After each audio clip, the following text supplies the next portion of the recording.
നമസ്കാരം. ഷെക്കീന ബിഗ് ഡിബേറ്റിലേക്ക് സ്വാഗതം. സംഭവ ബഹുലമായ ഒരു ഇലക്ഷൻ പ്രചരണ കാലയളവിനാണ് കേരളം സാക്ഷ്യം വഹിച്ചത്. കഴിഞ്ഞ കുറെ നാളുകളായി കേരളത്തിന്റെ ഒരു ഇലക്ഷൻ പ്രചരണത്തിലെ ആ ഒരു ചരിത്രം നാം പരിശോധിക്കുമ്പോൾ വളരെ ഒരു ആതിഥ്യം നിറഞ്ഞ ഒരു പ്രചരണ സംസ്കാരം, ആ ഒരു രീതി കേരളത്തിലെ രാഷ്ട്രീയ പ്രവർത്തകർ അവലംബിച്ചിരുന്നു. എന്നാൽ കഴിഞ്ഞ കുറെ നാളുകളായി, പ്രത്യേകിച്ച് ഈ കഴിഞ്ഞ ഒരു ഇലക്ഷനിൽ, കേരളത്തിൽ നടന്ന ലോക്സഭാ ഇലക്ഷനിൽ നമുക്ക് കാണാൻ സാധിച്ചത് വികസനം എന്ന ആ ഒരു വിഷയത്തെക്കാൾ അപ്പുറം ഭയപ്പെടുത്തി വോട്ട് ചോദിക്കുക എന്ന ഒരു രീതിയിലേക്ക് പല രാഷ്ട്രീയ പാർട്ടികളും നീങ്ങുന്നതായി നമുക്ക് കാണാൻ സാധിച്ചു. പ്രത്യേകിച്ച് നമ്മുടെയൊക്കെ ഒരു സോഷ്യൽ മീഡിയ അക്കൗണ്ടുകളിലേക്ക്, വാട്സപ്പ് ആയിക്കോട്ടെ, ഫേസ്ബുക്ക് ആയിക്കോട്ടെ, എക്സ് പ്ലാറ്റ്ഫോം ആയിക്കോട്ടെ, അതിലേക്കൊക്കെ ഒരു പിടി വ്യാജ വീഡിയോകളുടെ ഒരു പ്രളയം തന്നെ നമുക്ക് കാണാൻ സാധിച്ചു. ഞങ്ങൾ അധികാരത്തിലെത്തുമ്പോൾ ഞങ്ങൾ നിങ്ങൾക്ക് വേണ്ടി എന്ത് ചെയ്യും എന്ന വിഷയത്തെക്കാൾ അപ്പുറം അവർ അധികാരത്തിലെത്തിക്കഴിഞ്ഞാൽ അവർ നിങ്ങളോട് എന്ത് ചെയ്യും എന്ന ആ ഒരു പ്രചരണ തന്ത്രമാണ് പലരും അവലംബിച്ചത്. അത് ഒരു ജനാധിപത്യ സംസ്കാരത്തിന് ഒട്ടും തന്നെ ഭൂഷണമല്ല. ഷെക്കീന ബിഗ് ഡിബേറ്റ് ചർച്ച ചെയ്യുന്നു എലക്ഷൻ കഴിഞ്ഞു, ഒപ്പം തന്നെ ഭയപ്പെടുത്തലുകളും. ഈ ചർച്ചയിൽ ഇന്ന് നമ്മോടൊപ്പം ചേരുന്നു സാമൂഹ്യ നിരീക്ഷകൻ ഫാദർ സ്കോട്ട് സ്ലീബ പുളിമൂടൻ, ഒപ്പം തന്നെ കത്തോലിക്ക കോൺഗ്രസ് പ്രതിനിധി ഡോക്ടർ ചാക്കോ കളമ്പറമ്പിൽ, ഒപ്പം യുവജന പ്രതിനിധി ശ്രീ അമൽ ശ്രീയേക്. 3 പേർക്കും ഈ ചർച്ചയിലേക്ക് സ്വാഗതം. ആദ്യം ഫാദർ സ്കോട്ട് സ്ലീബ പുളിമൂടൻ, പ്രത്യേകിച്ച് ഈ ഇലക്ഷനുമായി ബന്ധപ്പെട്ട് വിവിധ തരത്തിലുള്ള ചർച്ചകൾ ഈ ഷെക്കീന ബിഗ് ഡിബേറ്റ് ആ ഒരു പ്ലാറ്റ്ഫോമിൽ തന്നെ നാം നടത്തിയിരുന്നു. പ്രത്യേകിച്ച് ഇലക്ഷനൊക്കെ തൊട്ടു മുമ്പുള്ള ആ ഒരു ആഴ്ചകളിൽ അന്നൊക്കെ നാം ചർച്ച ചെയ്ത ഒരു ആശങ്കകളൊക്കെ ശരിവെക്കുന്ന രീതിയിലാണ് നമുക്ക് ഈ ഇലക്ഷൻ പ്രചരണ രീതികളൊക്കെ നമുക്ക് കാണാൻ സാധിച്ചത്. പ്രത്യേകിച്ച് എടുത്തു പറയേണ്ട ഒരു കാര്യം തന്നെയുണ്ട്. ഈ പ്രചരണ കാലയളവിൽ ഞാൻ ഇൻട്രോയിൽ പറഞ്ഞ പോലെ ഒരു പിടി വ്യാജ വീഡിയോകളുടെ ഒരു പ്രളയം തന്നെയായിരുന്നു നമ്മുടെ വാട്സപ്പിലൂടെയൊക്കെ വന്നത്. അത് പുറം രാജ്യങ്ങളിൽ നടക്കുന്ന ചില സംഭവങ്ങൾ പോലും അത് ഇന്ത്യയിലാണ് നടക്കുന്നത് എന്ന് കാണിച്ചുകൊണ്ടാണ് പല വീഡിയോസും വരുന്നത്. പ്രത്യേകിച്ച് ക്രൈസ്തവ സമൂഹത്തെ ടാർഗറ്റ് ചെയ്തുകൊണ്ട് ക്രൈസ്തവ സമൂഹം വളരെയധികം, അല്ലെങ്കിൽ ഇന്ന പാർട്ടി അധികാരത്തിൽ വന്നാൽ ക്രൈസ്തവ സമൂഹത്തിന്റെ ഭാവി അവതാളത്തിലാകും എന്നൊക്കെ കാണിച്ചൊരു വല്ലാത്തൊരു ക്രൈസ്തവ പ്രേമം. പക്ഷെ ആ ഒരു ക്രൈസ്തവ പ്രേമം ഇലക്ഷൻ കഴിഞ്ഞപ്പോൾ സ്വിച്ചിട്ട പോലെ നിൽക്കുന്ന ഒരു കാഴ്ച, ഇത് യഥാർത്ഥത്തിൽ ഒരു ആരോഗ്യകരമായിട്ടുള്ള ഒരു ജനാധിപത്യ ഒരു സംസ്കാരത്തിന് ഭൂഷണമാണോ? ഇവർ കാണിച്ചത് ഒരു യഥാർത്ഥ ഒരു ക്രൈസ്തവ സ്നേഹം തന്നെയാണോ? Father Scott Sleeba Pulimoodan. തീർച്ചയായിട്ടും ഈ വിഷയത്തോടെ സംസാരിക്കുമ്പോൾ എനിക്കുന്ന ഒരു അതിശയകരമായിട്ട് തോന്നുന്നു. ഇന്ന് രാവിലെ ഞാൻ എൻ്റെ ഒരു സ്പിരിച്വൽ ഫാദർ ആയിരിക്കുന്ന ജോൺ കമ്പാറച്ചനുമായിട്ട് സംസാരിക്കാനിവിടെ. അച്ഛനടുത്ത് കുറച്ചു നേരം സംസാരിച്ചുകൊണ്ടിരുന്നപ്പോൾ അച്ഛൻ ഞങ്ങളുടെ സംസാരങ്ങളുടെ യാദൃശ്ചികമായിട്ട് വന്ന ഈ ഒരു ടോപ്പിക്കാണ് ഇന്ന് ഈ ഷെക്കീന ചർച്ചയ്ക്ക് വേണ്ടി എടുത്തതെന്ന് കാണുമ്പോൾ ഒരു കോയിൻസിഡൻസ് എനിക്ക് ഇവിടെ തോന്നുകയാണ്. കാരണം സാധാരണപ്പെട്ട ആളുകളും അല്ലെങ്കിൽ സമൂഹത്തിന്റെ കാര്യങ്ങൾ നോക്കിക്കാണുന്ന കുറേയേറെ ആളുകളും ഈ വക വിഷയങ്ങളിൽ ഒരു ചിന്ത നിലനിൽക്കുന്നു എന്ന് കാണുമ്പോൾ തന്നെ വ്യക്തമാണ് ഈ ഒരു കാലഘട്ടത്തിന്റെ പോക്ക് എങ്ങോട്ടാണെന്നുള്ളത്. ഞാനും ജോൺ കമ്പാറച്ചനും ഞാനോട് ഇങ്ങനെ സംസാരിച്ചുകൊണ്ടിരുന്നപ്പോൾ വളരെ യാദൃശ്ചികമായിട്ട് കയറി വന്ന ഒരു ടോപ്പിക്കാണ്. അപ്പോൾ ഞങ്ങൾ പല കാര്യങ്ങളെ കുറിച്ചും പങ്കുവെച്ചപ്പോൾ ഞങ്ങൾക്ക് ഒരു പൊതു ബോധത്തിന് മുമ്പ് അല്ലെ പൊതുധാരണയിലെത്താൻ സാധിച്ചത്, എന്റെ വ്യക്തിപരമായ ഒരു അഭിപ്രായത്തിൽ അത് ചേർത്ത് വെക്കുകയാണെങ്കിൽ, ഞാനൊരു ന്യൂനപക്ഷ സമുദായത്തിന്റെ ആളെന്ന നിലയിലല്ല സംസാരിക്കുന്നത്. ഭാരതം അല്ലെങ്കിൽ ഇന്ത്യ എന്ന് പറയുന്ന രാജ്യത്തിന്റെ ഒരു ന്യൂനപക്ഷത്തിന്റെ മുഴുവൻ പ്രതിനിധി എന്ന് പറയാൻ ഞാനാളല്ല. പക്ഷെ കാണുന്ന ചില ന്യൂനപക്ഷ പ്രീണനങ്ങളെ കുറിച്ചും കാണുന്ന ചില ന്യൂനപക്ഷങ്ങളുള്ള അവഗണനയെ ചൂണ്ടിക്കാണിക്കാൻ ഞാൻ ആഗ്രഹിക്കുകയാണ്. അപ്പോൾ ഞങ്ങൾ സംസാരിച്ചുകൊണ്ട് ഒരു പൊതുവായ ഒരു നിഗമനത്തിലെത്താൻ സാധിച്ചത്, ഇന്ത്യ മഹാരാജ്യം ആര് ഭരിച്ചെന്ന് പറഞ്ഞാലും സ്വസ്ഥതയോടുകൂടെ കിടന്നുറങ്ങുവാൻ ഇവിടുത്തെ നസ്രാണി സമൂഹത്തിന് കഴിയുകയില്ല. അത് ഇവിടുത്തെ വലതായാലും ഇടതായാലും അല്ലെങ്കിൽ മറ്റൊരു വിഭാഗമായാലും അവരുടെയൊക്കെ പ്രകടന പത്രികകളിലൂടെ നമ്മൾ കണ്ടതാണ്. ക്രിസ്തീയ വിശ്വാസങ്ങൾക്കും ക്രിസ്തീയ മൂല്യങ്ങൾക്കും എതിര് നിൽക്കുന്ന പല കാര്യങ്ങൾക്കും വേണ്ടി അതിനൊക്കെ വാശി പിടിച്ചുകൊണ്ട് അതൊക്കെ നടപ്പിലാക്കാൻ വേണ്ടി വെമ്പൽ കൊള്ളുന്ന ഒരു പ്രകടന പത്രികയാണ് ഇവര് പൊതുജനത്തിന് മുമ്പിൽ വെച്ചിരിക്കുന്നത്.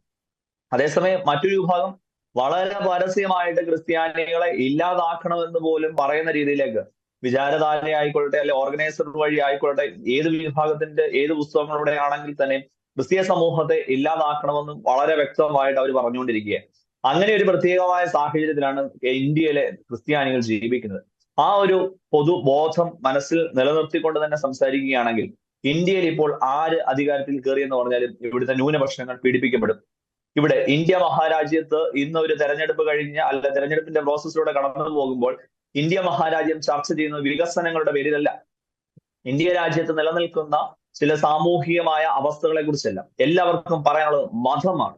മതത്തിന്റെ പേരിൽ 2 വോട്ട് 4 വോട്ട് പിടിച്ചുകൊണ്ട് എങ്ങനെയെങ്കിലും കസാര ഉറപ്പിക്കാൻ വേണ്ടി ഈ സാമുദായിക ശക്തികളെ പ്രീതിപ്പെടുത്തിക്കൊണ്ടാണ് ഇന്ന് ഇന്ത്യ മഹാരാജ്യത്തെ ഈ ഒരു തെരഞ്ഞെടുപ്പ് പോലും മുൻപോട്ട് പോകുന്നത്. നമ്മൾ എന്തുകൊണ്ട് ഇവിടുത്തെ ഈ രാഷ്ട്രീയ പശ്ചാത്തലത്തിൽ നിന്ന് മാറുന്നുണ്ട്? മതത്തിന്റെ ചിന്തകൾക്ക് അപ്പുറം മാറ്റി വെച്ചുകൊണ്ട് ഇവർക്ക് പറയാനൊന്നുമില്ല. ഒരു സോഷ്യൽ ഓഡിറ്റിംഗ് നടത്തിക്കൊണ്ട് ഇവിടെ ഭരിക്കുന്നവരായിക്കോട്ടെ, അല്ലെ ഭരണത്തിന്റെ പ്രതിപക്ഷത്തിരിക്കുന്നവരായിക്കോട്ടെ, അവർക്ക് ഈ രാജ്യത്തിന്റെ പൊതുകാര്യങ്ങളെ കുറിച്ച് പറയുവാനായിട്ട് ഒരു കാര്യവുമില്ല. അവരെല്ലാം പരസ്പരം ചെളിവരി എറിയത്തക്കോണം കുറെ മതത്തിന്റെ ചിന്തകൾ പൊക്കി പിടിച്ചുകൊണ്ട് മതാത്മകമായ ചിന്തകൾക്ക് അതീതമായി നിൽക്കാൻ വേണ്ടി അവർക്ക് കഴിയുന്നില്ല. ഇപ്പൊ പൗരത്വ ഭേദഗതി ബില്ലുമായി ബന്ധപ്പെട്ട് കുറേയേറെ ആളുകൾ അനുകൂലിച്ചും കുറേയേറെ ആളുകൾ വിമർശിച്ച് സംസാരിക്കുന്നു. ഈ വിമർശിച്ച് സംസാരിച്ചവരുടെയൊക്കെ നിലപാടുകൾ ഇന്നെന്താണ്? ഈ അനുകൂലിച്ച് സംസാരിച്ചവരുടെ നിലപാടുകൾ ഇന്നെന്താണ് നമുക്ക് വ്യക്തമല്ല. നമുക്ക് ചില പൊതു കണക്കുകളുടെ വെളിച്ചത്തിൽ നമ്മൾ ഇന്ത്യ മഹാരാജ്യത്തെ തെരഞ്ഞെടുപ്പിന്റെ വിഷയത്തിലൂടെ കടന്നു പോകുമ്പോൾ നമ്മൾ ഒന്ന് ചിന്തിക്കുകയാണെങ്കിൽ ക്രൈം ഇൻഡെക്സിൽ ഇന്ത്യ 83-ാം സ്ഥാനം നിൽക്കുകയാണ്. അപ്പോൾ ഈ രാജ്യത്തിന്റെ ഗതി എങ്ങോട്ടാണ്? 2023 സെപ്റ്റംബർ 23 റിപ്പോർട്ട് അനുസരിച്ച് ഇന്ത്യയിൽ ക്രിസ്ത്യാനികൾ 525 കേസുകളാണ് ഇന്ത്യയിൽ റിപ്പോർട്ട് ചെയ്യപ്പെട്ടിട്ടുള്ളത്. അത് ഒഫീഷ്യൽ കണക്കാണ്. അത് ഇനി റിപ്പോർട്ട് ചെയ്യാത്തതായിട്ട് കുറെ ഉണ്ടാവും, ചെയ്തുണ്ടാവും. അതോടൊപ്പം തന്നെ നമ്മുടെ പോവർട്ടി ഒന്ന് എടുത്തു നോക്കുകയാണെങ്കിൽ 3% ആളുകൾ ഇന്ത്യയിൽ അങ്ങേയറ്റം ദാരിദ്ര്യത്തിന്റെ നടുവിലൂടെ ജീവിച്ചുകൊണ്ടിരിക്കുക. അങ്ങനെ നമ്മുടെ അൺഎംപ്ലോയ്മെന്റ് അല്ലെ തൊഴിലില്ലായ്മയുടെ ഗ്രോത്ത് എടുത്ത് നോക്കിയാൽ അല്ലെ അതിന്റെ ഒരു നോക്കിക്കഴിഞ്ഞാൽ 7.6% ആളുകൾക്ക് ഇന്ന് ഈ രാജ്യത്ത് തൊഴിലില്ല. അങ്ങനെ പല പല കാര്യങ്ങളോടുകൂടെ ഇന്ന് നമുക്ക് അതിനെക്കുറിച്ചൊന്നും ചർച്ച ചെയ്യാനായിട്ട് ഇവിടെ അല്ല. ഇനി അങ്ങേയറ്റം പോട്ടെ, ബാക്കിയെല്ലാം മാറ്റുന്നത്. ഇന്ത്യ മഹാരാജ്യത്ത് ഹാപ്പിനെസ് ഇൻഡെക്സിന്റെ കണക്കനുസരിച്ച് ഇന്ത്യ മഹാരാജ്യം എന്ന് പറയുന്നത് 143 രാജ്യങ്ങളുമായി പഠിച്ചു നോക്കുമ്പോൾ 126-ാം സ്ഥാനത്താണ് ഇന്ത്യ നിൽക്കുന്നത്. വേൾഡ് ഹാപ്പിനെസ് റാങ്കിൽ 126-ാം സ്ഥാനം. ഈ ഇന്ത്യ രാജ്യത്ത് ഒരു സാധാരണക്കാരന് അവൻ ഏത് തൊഴിൽ ചെയ്ത് ജീവിച്ചു കൊള്ളട്ടെ, ഏത് ജീവിത സാഹചര്യങ്ങളും കടന്നു പോകട്ടെ, അവന് സന്തോഷത്തോടുകൂടെ ഇവിടെ കർഷകർക്ക് നിലനിൽപ്പുണ്ടോ? കാർഷിക മേഖലയിലെ പ്രതിസന്ധി നിലനിൽപ്പുണ്ടോ? ഇവിടുത്തെ പൊതുമേഖലാ സ്ഥാപനങ്ങൾ വിറ്റ് പ്രൈവറ്റൈസ് ചെയ്ത് പോകുന്നോണ്ടിരിക്കുന്നതല്ലാതെ ഇവിടെ ഏത് കാര്യത്തിലാണ് ഒരു ഗ്രാജുവൽ ഗ്രോത്ത് ഏത് മേഖല നമുക്ക് കാണിക്കാനുണ്ട്? ഇതിനെയൊക്കെ മറച്ചു പിടിക്കാൻ വേണ്ടിക്ക് ചിന്തകളെയും ഇത്തരം ചർച്ചകളെയും മനഃപൂർവ്വം ബോധപൂർവം വഴി തിരിച്ചുവിടാൻ വേണ്ടി ഏറ്റവും നല്ല മാർഗം മതം പറയുക എന്നുള്ളതാണ്.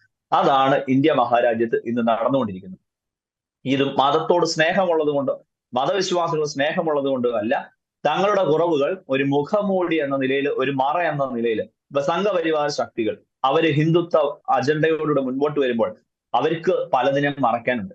ഇവിടെ മുസ്ലിങ്ങളെ അല്ലെങ്കിൽ അവരെ നേരിട്ട് ബാധിക്കുന്ന പൗരത്വ ഭേദഗതി ബില്ലിനെ അനുകൂലിച്ചുകൊണ്ട് ഒരു സമൂഹം അല്ലെങ്കിൽ പ്രതിപക്ഷം ഭരണപക്ഷമൊക്കെ ഒരുമിച്ചും എതിർത്ത് നിൽക്കുമ്പോൾ ഈ വക വിഷയങ്ങളെ മുന്നിലിട്ടുകൊണ്ട് ആളുകളുടെ മനസ്സിൽ കിടക്കുന്ന ജാതി മത ചിന്തകളെ ഉണർത്തിക്കൊണ്ട് ഈ വക മറ്റു വിഷയങ്ങളിൽ വഴിതിരിച്ചു വിടുക. ഈ ഇത്തരം കാര്യങ്ങൾ സംസാരിക്കുമ്പോഴും ഇവിടുത്തെ ഒരു സമൂഹം ക്രിസ്ത്യാനികൾക്ക് വേണ്ടി ഒന്നും പറയുന്നില്ല. അതിൽ നിന്ന് വ്യക്തമാണ് ഈ മതം പറയുന്നതും കൂടെ നിർത്തുന്നതും ചേർത്ത് പിടിക്കുന്നതും വോട്ടാണ് ലക്ഷ്യം. ക്രിസ്ത്യാനികൾ ഒരു പ്രകടമായ ഒരു വോട്ട് ബാങ്കിൽ വിള്ളലുകൾ ഉണ്ടാക്കാവുന്ന രീതിയിലേക്ക് കേരളത്തിൽ മാറ്റപ്പെടുന്നില്ല, അല്ലെങ്കിൽ ഇന്ത്യ രാജ്യത്ത് മാറ്റപ്പെടുക. അതുകൊണ്ട് ക്രിസ്ത്യാനികൾ എങ്ങനെയാണ് പൊക്കോളട്ടെ, ചില പീഡിപ്പിക്കുന്ന അല്ലെ പേടിപ്പെടുത്തുന്ന വീഡിയോകൾ കാണിച്ചുകൊണ്ട് അവരധികാരത്തിൽ വന്നാൽ ശത്രുവിന്റെ ശത്രു മിത്രം, അതാണ് ഇവിടെ നടന്നുകൊണ്ടിരിക്കുന്നത്.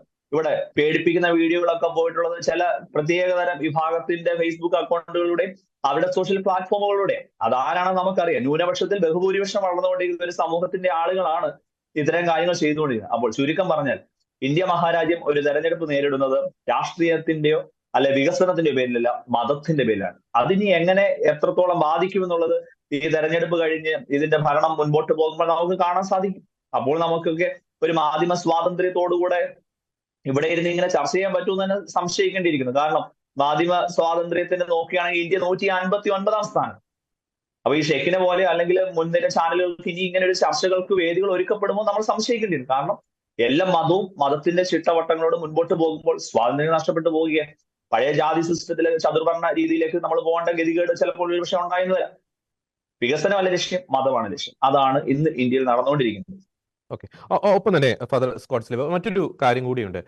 പ്രത്യേകിച്ച് ഈ ഒരു എലക്ഷനെ നമുക്ക് മുൻകാല ചരിത്രമൊക്കെ എടുത്ത് പരിശോധിക്കുമ്പോൾ ഞാൻ നേരത്തെ പറഞ്ഞതുപോലെ ഒരു ആരോഗ്യകരമായിട്ടുള്ള ഒരു പരസ്പരമായിട്ടുള്ള വിമർശനം, അവിടെ വികസനമായിരുന്നു ചർച്ചയാക്കപ്പെട്ടിരുന്നത്.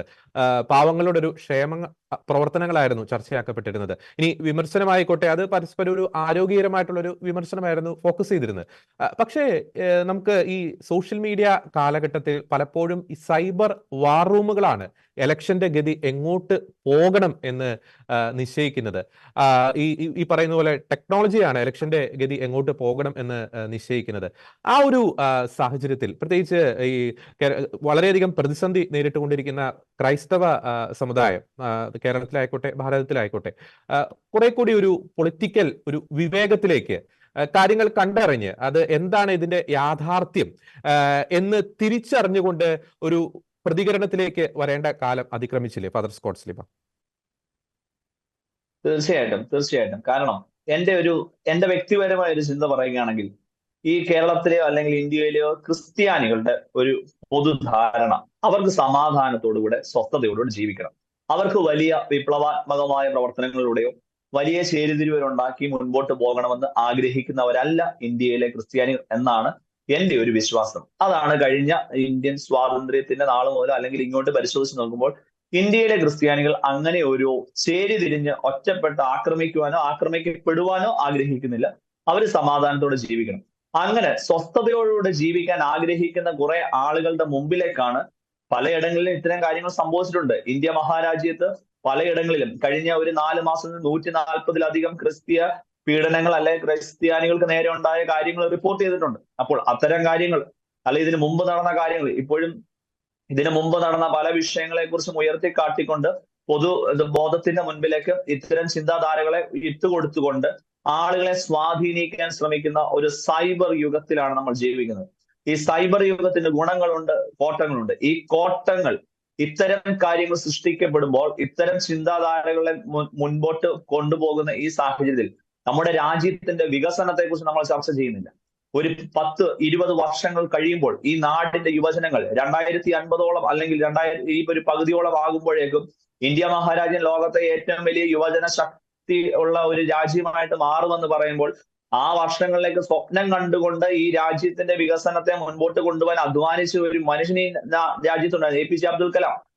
അത്രമാത്രം വികസന സ്വപ്നത്തോടുകൂടെ ഒരു യുവതയുടെ മുഴുവൻ കഴിവിനെയും ഈ ഇന്ത്യ രാജ്യത്ത് നിലനിർത്തിക്കൊണ്ട് ഇവിടുത്തെ GDP വർദ്ധിപ്പിക്കാൻ കഴിയുന്ന രീതിയിലേക്ക് വികസന ചിന്തകളോടുകൂടെ പോയിട്ടുണ്ടായിരുന്നു.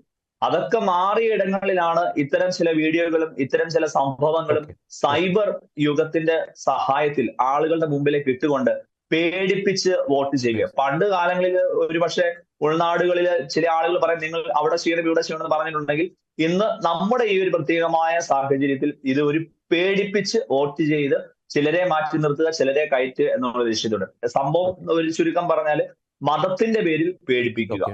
അതാണ് ഈ ഒരു സൈബർ യുഗം കൊണ്ട് നടന്നുകൊണ്ടിരിക്കുന്നത്. ഓക്കെ, വ്യക്തമാണ്. ശ്രീ അമൽ ശ്രീക്, അങ്ങ് ഒരു യുവജന പ്രതിനിധിയാണ്. പ്രത്യേകിച്ച് സാമൂഹ്യ മാധ്യമങ്ങളിലൊക്കെ വളരെയധികം ആക്റ്റീവായിട്ടുള്ള ഒരു വ്യക്തി കൂടിയാണ്. നമ്മൾ ഈ ചർച്ച ചെയ്യുന്ന ഒരു പശ്ചാത്തലം അങ്ങേക്കറിയാലോ. പ്രത്യേകിച്ച് ഈ ഇലക്ഷൻ കാലയളവിൽ വളരെയധികം വ്യാജ വീഡിയോകളുടെ ഒരു പ്രളയം, അത് ഭൂരിഭാഗവും തന്നെ ക്രൈസ്തവ സമൂഹത്തെയൊക്കെ ടാർഗറ്റ് ചെയ്തുകൊണ്ടാണ്. പ്രത്യേകിച്ച് ഈ സൗത്ത് അമേരിക്കയിലും അങ്ങനത്തെ ഇടങ്ങളിലൊക്കെ നടക്കുന്ന, അല്ലെങ്കിൽ ഇന്ത്യക്ക് പുറത്ത് നടക്കുന്ന പല സംഭവങ്ങൾ അത് ഇന്ത്യയുടെ ഉള്ളിലാണ് നടക്കുന്നത്, അല്ലെങ്കിൽ അത്തരം വീഡിയോസിൽ കാണിക്കുന്നത് ക്രൈസ്തവരെയാണ് എന്നൊക്കെ പറഞ്ഞ് പല വീഡിയോസ്, ഞാൻ ഒന്നും പേരെടുത്ത് പറയുന്നില്ല.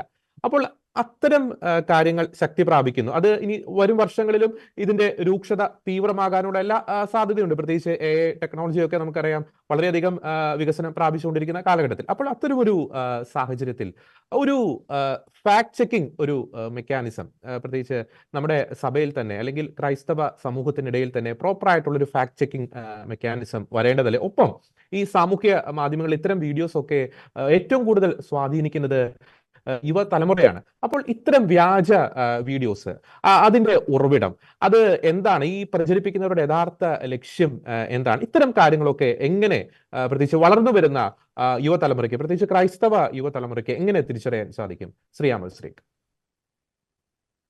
ഇതിനെപ്പറ്റി പറയുകയാണെങ്കിൽ ശരിക്കും ഇത്തരത്തിലുള്ള വ്യാജ വാർത്തകളൊക്കെ പടച്ചു വിടുന്നതിന്റെ പിന്നിലെല്ലാം ഒരു അജണ്ടയുടെ ഭാഗമായിട്ട് നടക്കുന്നതാണ്. ആരും ചുമ്മാ ഒരാവശ്യത്തിനായിട്ട് ഒരു വ്യാജ വാർത്ത സൃഷ്ടിക്കാനായിട്ട് വരുന്നില്ല. പക്ഷെ എല്ലാം ഒരു അജണ്ട അല്ലെങ്കിൽ എന്തൊക്കെയോ താല്പര്യങ്ങൾ പേര് നിൽക്കുന്ന ഒരു സമൂഹം അല്ലെങ്കിൽ വ്യക്തികള്, അവരാണ് ഇത്തരത്തിലുള്ള വ്യാജ വാർത്തകൾ സൃഷ്ടിക്കുന്നത്. ഈ കാര്യം നമ്മൾ ശ്രദ്ധിക്കേണ്ട ഒരു കാര്യം എന്ന് പറഞ്ഞു കഴിഞ്ഞാൽ ഇവരുടെ പിന്നിലുള്ള ഐഡിയോളജി എന്താണെന്ന് കൂടെ നമ്മൾ ചിന്തിക്കണം. ആരാണ് ഇവരെ സപ്പോർട്ട് ചെയ്യുന്നത്, ആരാണ് ഇവരെ പ്രൊമോട്ട് ചെയ്യുന്നത്, ആരാണ് ഇവർക്ക് ഫണ്ട് കൊടുത്ത് ഇത്തരത്തിൽ പ്രവർത്തനത്തിലേക്ക് കടത്തി വിടുന്നു എന്നുള്ളത് നമ്മൾ ശരിക്കും പറഞ്ഞു കഴിഞ്ഞാൽ അന്വേഷിക്കേണ്ടതും കണ്ടുപിടിക്കേണ്ടതും പൊതുസമൂഹത്തിന് മുമ്പിലേക്ക് ഇവരെ എത്തിക്കേണ്ടതുമാണ്. കാര്യം ഇത്തരത്തിലുള്ള വ്യാജ വാർത്തകൾ സൃഷ്ടിക്കുന്നത് വഴി അവിടെ തെറ്റിദ്ധരിക്കപ്പെട്ടു പോകുന്നത് വലിയൊരു സമൂഹമാണ്. ഇതിനൊരു പ്രത്യേകത എന്ന് പറഞ്ഞു കഴിഞ്ഞാൽ എല്ലാ വ്യക്തികളും ഒരേ സമയം അല്ലെങ്കിൽ ഒരു വാർത്ത കാണുക അല്ലെങ്കിൽ ഒരു വീഡിയോ കാണുന്ന അതേ സമയം തന്നെ ഈ വാർത്തയുടെ അല്ലെങ്കിൽ ഈ വീഡിയോയുടെ എല്ലാ എന്താണ് സത്യം എന്ന് അന്വേഷിച്ചുകൊണ്ട് ഇങ്ങനെ സെർച്ച് ചെയ്ത് പോകുന്ന ഒരു അവസരമല്ല നമ്മുടെ ലോകം പോകുന്നത്. എല്ലാവർക്കും അവരുടെ തിരക്കുകളുണ്ട്. അതിനിടയിൽ വരുന്ന വാർത്തകളും വീഡിയോകളും കണ്ടുപോവുക, അതിങ്ങനെ ബാക്കിയുള്ളവരിലേക്ക് പറഞ്ഞു കൊടുക്കുക അല്ലെങ്കിൽ ഷെയർ ചെയ്ത് പോകുന്ന ഒരു അവസ്ഥയിലേക്കാണ് പോകുന്നത്. അപ്പൊ അങ്ങനെ വരുമ്പോൾ ഒരു വ്യാജ വാർത്ത രംഗത്തിറങ്ങിയാൽ ആ വ്യാജ വാർത്ത ഒരു അനേകരിലേക്ക് ലക്ഷങ്ങളിലേക്ക് എത്തിയതിനു ശേഷം മാത്രമായിരിക്കും ചിലപ്പോൾ അതിന്റെ സത്യാവസ്ഥ ചിലപ്പം പുറത്തു വരികയും ചെയ്യുന്നത്. അപ്പൊ ഇങ്ങനെ ഒരു അവസ്ഥയിൽ നമ്മൾ ശ്രദ്ധിക്കേണ്ട ഒരു കാര്യം എന്ന് പറഞ്ഞു കഴിഞ്ഞാൽ ഈ ഒരു ചെറിയ സമൂഹമാണ് ഇത്തരത്തിലുള്ള വ്യാജ വാർത്ത സൃഷ്ടാക്കളായിട്ട് വരുന്നത്. ആ സമൂഹത്തെ കൃത്യമായി നിയന്ത്രിക്കാനായിട്ട് തക്കതായ നിയമ നിർമ്മാണങ്ങൾ നമ്മുടെ സർക്കാർ ഇവിടെ അനുവർത്തിക്കാനായിട്ടുണ്ട്. മാത്രമല്ല സൈബർ പോലീസിംഗ് എന്ന് പറയുന്ന ഒരു സംവിധാനം ശരിക്കും പറഞ്ഞാൽ നമ്മുടെ ഇവിടെ വളരെ ദുർബലമാണ്. നമ്മളിവിടെ വളരെ ദുർബലമായിട്ട് നിൽക്കുന്ന ഒരു സാധനമാണ് സൈബർ പോലീസിംഗ്. അത് ശരിക്കും പറഞ്ഞാൽ ശക്തമായിട്ട് വരേണ്ടതായിട്ടുണ്ട്. അതിനുള്ള ടെക്നീഷ്യന്മാരായിട്ടുള്ള ആളുകൾ ഈ സർക്കാർ തലത്തില്, ഈ പോലീസ് തലത്തില് അല്ലെങ്കിൽ അതിന്റെ മേൽത്തരങ്ങളിലേക്ക് എത്തേണ്ടതായിട്ടുണ്ട്. അത് ഈ ഒരു കാലഘട്ടത്തിൽ അനിവാര്യമാണ്. അത് അതിവേഗം നമ്മള് നടപ്പിലാക്കിയില്ലെങ്കിൽ നമ്മുടെ സമൂഹം വളരെ വിപത്തിലേക്കാണ് പോയിക്കൊണ്ടിരിക്കുന്നത്. ഇതിന്റെ അടിസ്ഥാനപരമായ ഒരു കാര്യം പറയുവാണെങ്കിൽ ഒരു സംഘടിതമായ ശക്തിയാണ് ഞാൻ പറഞ്ഞത് ഇത്തരത്തിലുള്ള മേഖലകളിൽ പ്രവർത്തിക്കുന്നത്. അപ്പൊ ഇങ്ങനെ ഒരു സംഘടിതമായ ശക്തി പ്രവർത്തിക്കുന്നത് ദുർബലരായ ശക്തികൾക്ക് മേളിലാണ്. അതായത് ഉദാഹരണം പറയുവാണെങ്കിൽ ക്രൈസ്തവ സമൂഹം ഇന്ന് നമ്മൾ നോക്കുവാണെങ്കിൽ കേരളത്തിൽ വളരെ ദുർബലമായ ഒരു സമൂഹമായിട്ട് മാറിക്കൊണ്ടിരിക്കുകയാണ്. മാധ്യമ രംഗത്താണെങ്കിൽ നമുക്ക് പറയത്തക്ക വിധത്തിലുള്ള ശക്തികളോ കാര്യങ്ങളോ ഒന്നും തന്നെ നമുക്ക് കാണാനില്ല. രാഷ്ട്രീയ മേഖലയിൽ കാണാനില്ല. അതേസമയം തന്നെ നമ്മുടെ ഭരണ മേഖലകളിൽ നമുക്ക് ശക്തി ക്ഷയിച്ചുകൊണ്ടിരിക്കുകയാണ്. ഈ ഒരു അവസ്ഥയിൽ ക്രിസ്ത്യാനികൾക്കെതിരെ ഒരു വ്യാജ വീഡിയോ പ്രൊമോട്ട് ചെയ്ത് വരുവാണെങ്കിൽ അതിനെതിരെ പെട്ടെന്നൊരു കേസ് കൊടുക്കാനായിട്ട് നമുക്ക് സാധിക്കത്തില്ല. അല്ലെങ്കിൽ പെട്ടെന്ന് പോലീസ് തലങ്ങളിൽ നമുക്ക് അതിന്റെ കൃത്യമായ നിയമ നടപടികളിലേക്ക് പോകാൻ നമുക്ക് സാധിക്കുന്നില്ല. മാത്രമല്ല മാധ്യമങ്ങൾ പോലും ഇത്തരത്തിലുള്ള ഒരു വാർത്ത വന്നു കഴിഞ്ഞു കഴിഞ്ഞാൽ അതിനെ മറച്ചു വെക്കുക, മൂടി വെക്കുക എന്ന രീതിയിലേക്കാണ് പോകുന്നത്. അതിന് സത്യം പെട്ടെന്ന് തന്നെ തുറന്ന സമൂഹത്തിലേക്ക് കാണിക്കാൻ പോലും അവര് ശ്രദ്ധിക്കാറില്ല.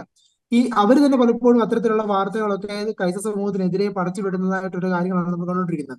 ഇത് പ്രധാനമായിട്ട് നമ്മളിപ്പോൾ ശ്രദ്ധിച്ചെന്ന് പറഞ്ഞാൽ ഈ ഇലക്ഷൻ കാലഘട്ടത്തിലാണ്. ഈ ഇലക്ഷൻ കാലഘട്ടത്തിൽ പ്രധാനമായിട്ടും മാധ്യമങ്ങളും രാഷ്ട്രീയ മേഖലയിലുള്ള ആൾക്കാർ ശ്രദ്ധിച്ചൊരു കാര്യം എന്ന് പറഞ്ഞു കഴിഞ്ഞാൽ ഈ കേരളത്തിലെ നമ്മുടെ പശ്ചാത്തലം നോക്കുവാണെങ്കിൽ കൂടുതലായിട്ടും ക്രൈസ്തവരെ BJP-യിലേക്കോ അല്ലെങ്കിൽ ഹിന്ദു വർഗീയ അല്ലെങ്കിൽ മുഖ്യമായും BJP-യിലേക്ക് പോകരുത്, അതിനെതിരെയുള്ള ഒരു ആശയ നിർമ്മാണം നടത്തണമെന്ന ഒരു ആഗ്രഹത്തോടുകൂടെ അവർ ചെയ്തൊരു കാര്യം ഈ പല സ്ഥലങ്ങളിലും ആക്രമണം നടക്കുന്നതെല്ലാം ക്രൈസ്തവനെതിരാണ് എന്ന രീതിയിലേക്ക് മണിപ്പൂരിന്റെ പേര് വെച്ചും മറ്റുമൊക്കെ ആയിട്ട് ധാരാളം വീഡിയോകൾ ഇവിടെ വരികയുണ്ടായി. പക്ഷെ അതേസമയം ഈ ഒരു ഇലക്ഷൻ കഴിഞ്ഞ ഉടനെ നമ്മൾ നോക്കുവാണെങ്കിൽ അത്തരത്തിലൊരു വീഡിയോ ഇപ്പൊ രംഗത്തില്ല. ഇലക്ഷന്റെ സമയത്ത് മാത്രമായിട്ട് ഇത്തരത്തിലുള്ള മണിപ്പൂരിലെ വീഡിയോ ആണെന്ന് പറഞ്ഞുകൊണ്ട് ധാരാളം വീഡിയോകൾ കടന്നു വരുന്നു.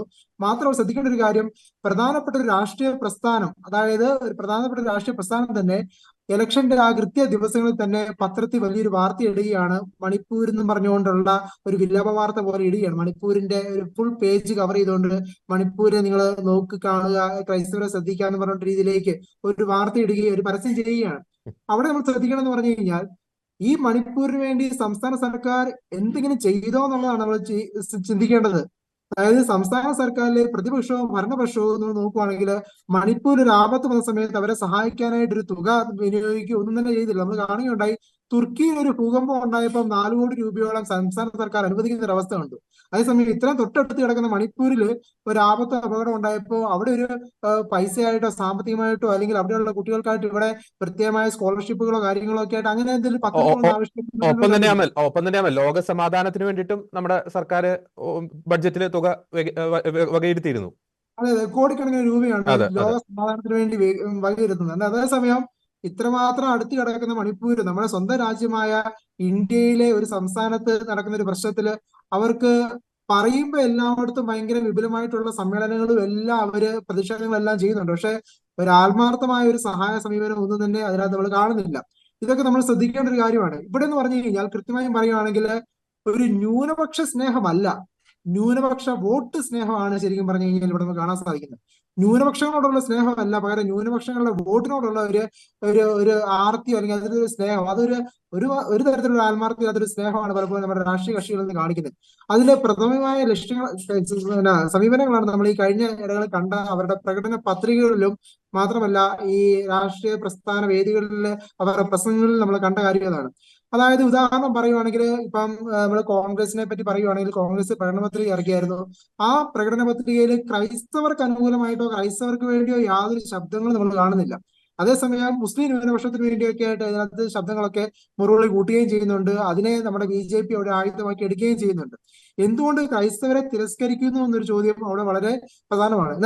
ഇതേ സമയം ഈ കോൺഗ്രസ് തന്നെ മണിപ്പൂരിന് വേണ്ടി വിലപിക്കുന്നു എന്ന് പറഞ്ഞുകൊണ്ട് ധാരാളം കാര്യങ്ങൾ ക്രൈസ്തവരെ ഒന്ന് പൂട്ടാനായിട്ട് ഇവർ ചെയ്യുന്നുമുണ്ട്. അതേസമയം ആത്മാർത്ഥമായിട്ട് ക്രൈസ്തവർക്ക് വേണ്ട സംവരണ കാര്യങ്ങളോ അല്ലെങ്കിൽ ന്യൂനപക്ഷ ആനുകൂല്യങ്ങളുടെ കാര്യങ്ങളോ അല്ലെങ്കിൽ ജനസംഖ്യ കുറഞ്ഞു പോകുന്നതുകൊണ്ട് അതിനായിട്ട് പ്രത്യേക പദ്ധതികൾ ആവിഷ്കരിക്കുക എന്നുള്ളതോ, ഇവിടെ കേരളത്തിൽ ഒരു JB കോശി വന്നിട്ട് ആ ഒരു കമ്മീഷന്റെ റിപ്പോർട്ട് സർക്കാർ പുറത്തുവിടാനായിട്ടോ അല്ലെങ്കിൽ അത് നടപ്പിലാക്കാനുള്ള ശ്രമങ്ങളോ പ്രതിപക്ഷത്തിരുന്നുകൊണ്ട് അവർ ചെയ്യാനായിട്ട് ഒന്നും തന്നെ മെനക്കെടുന്നില്ല.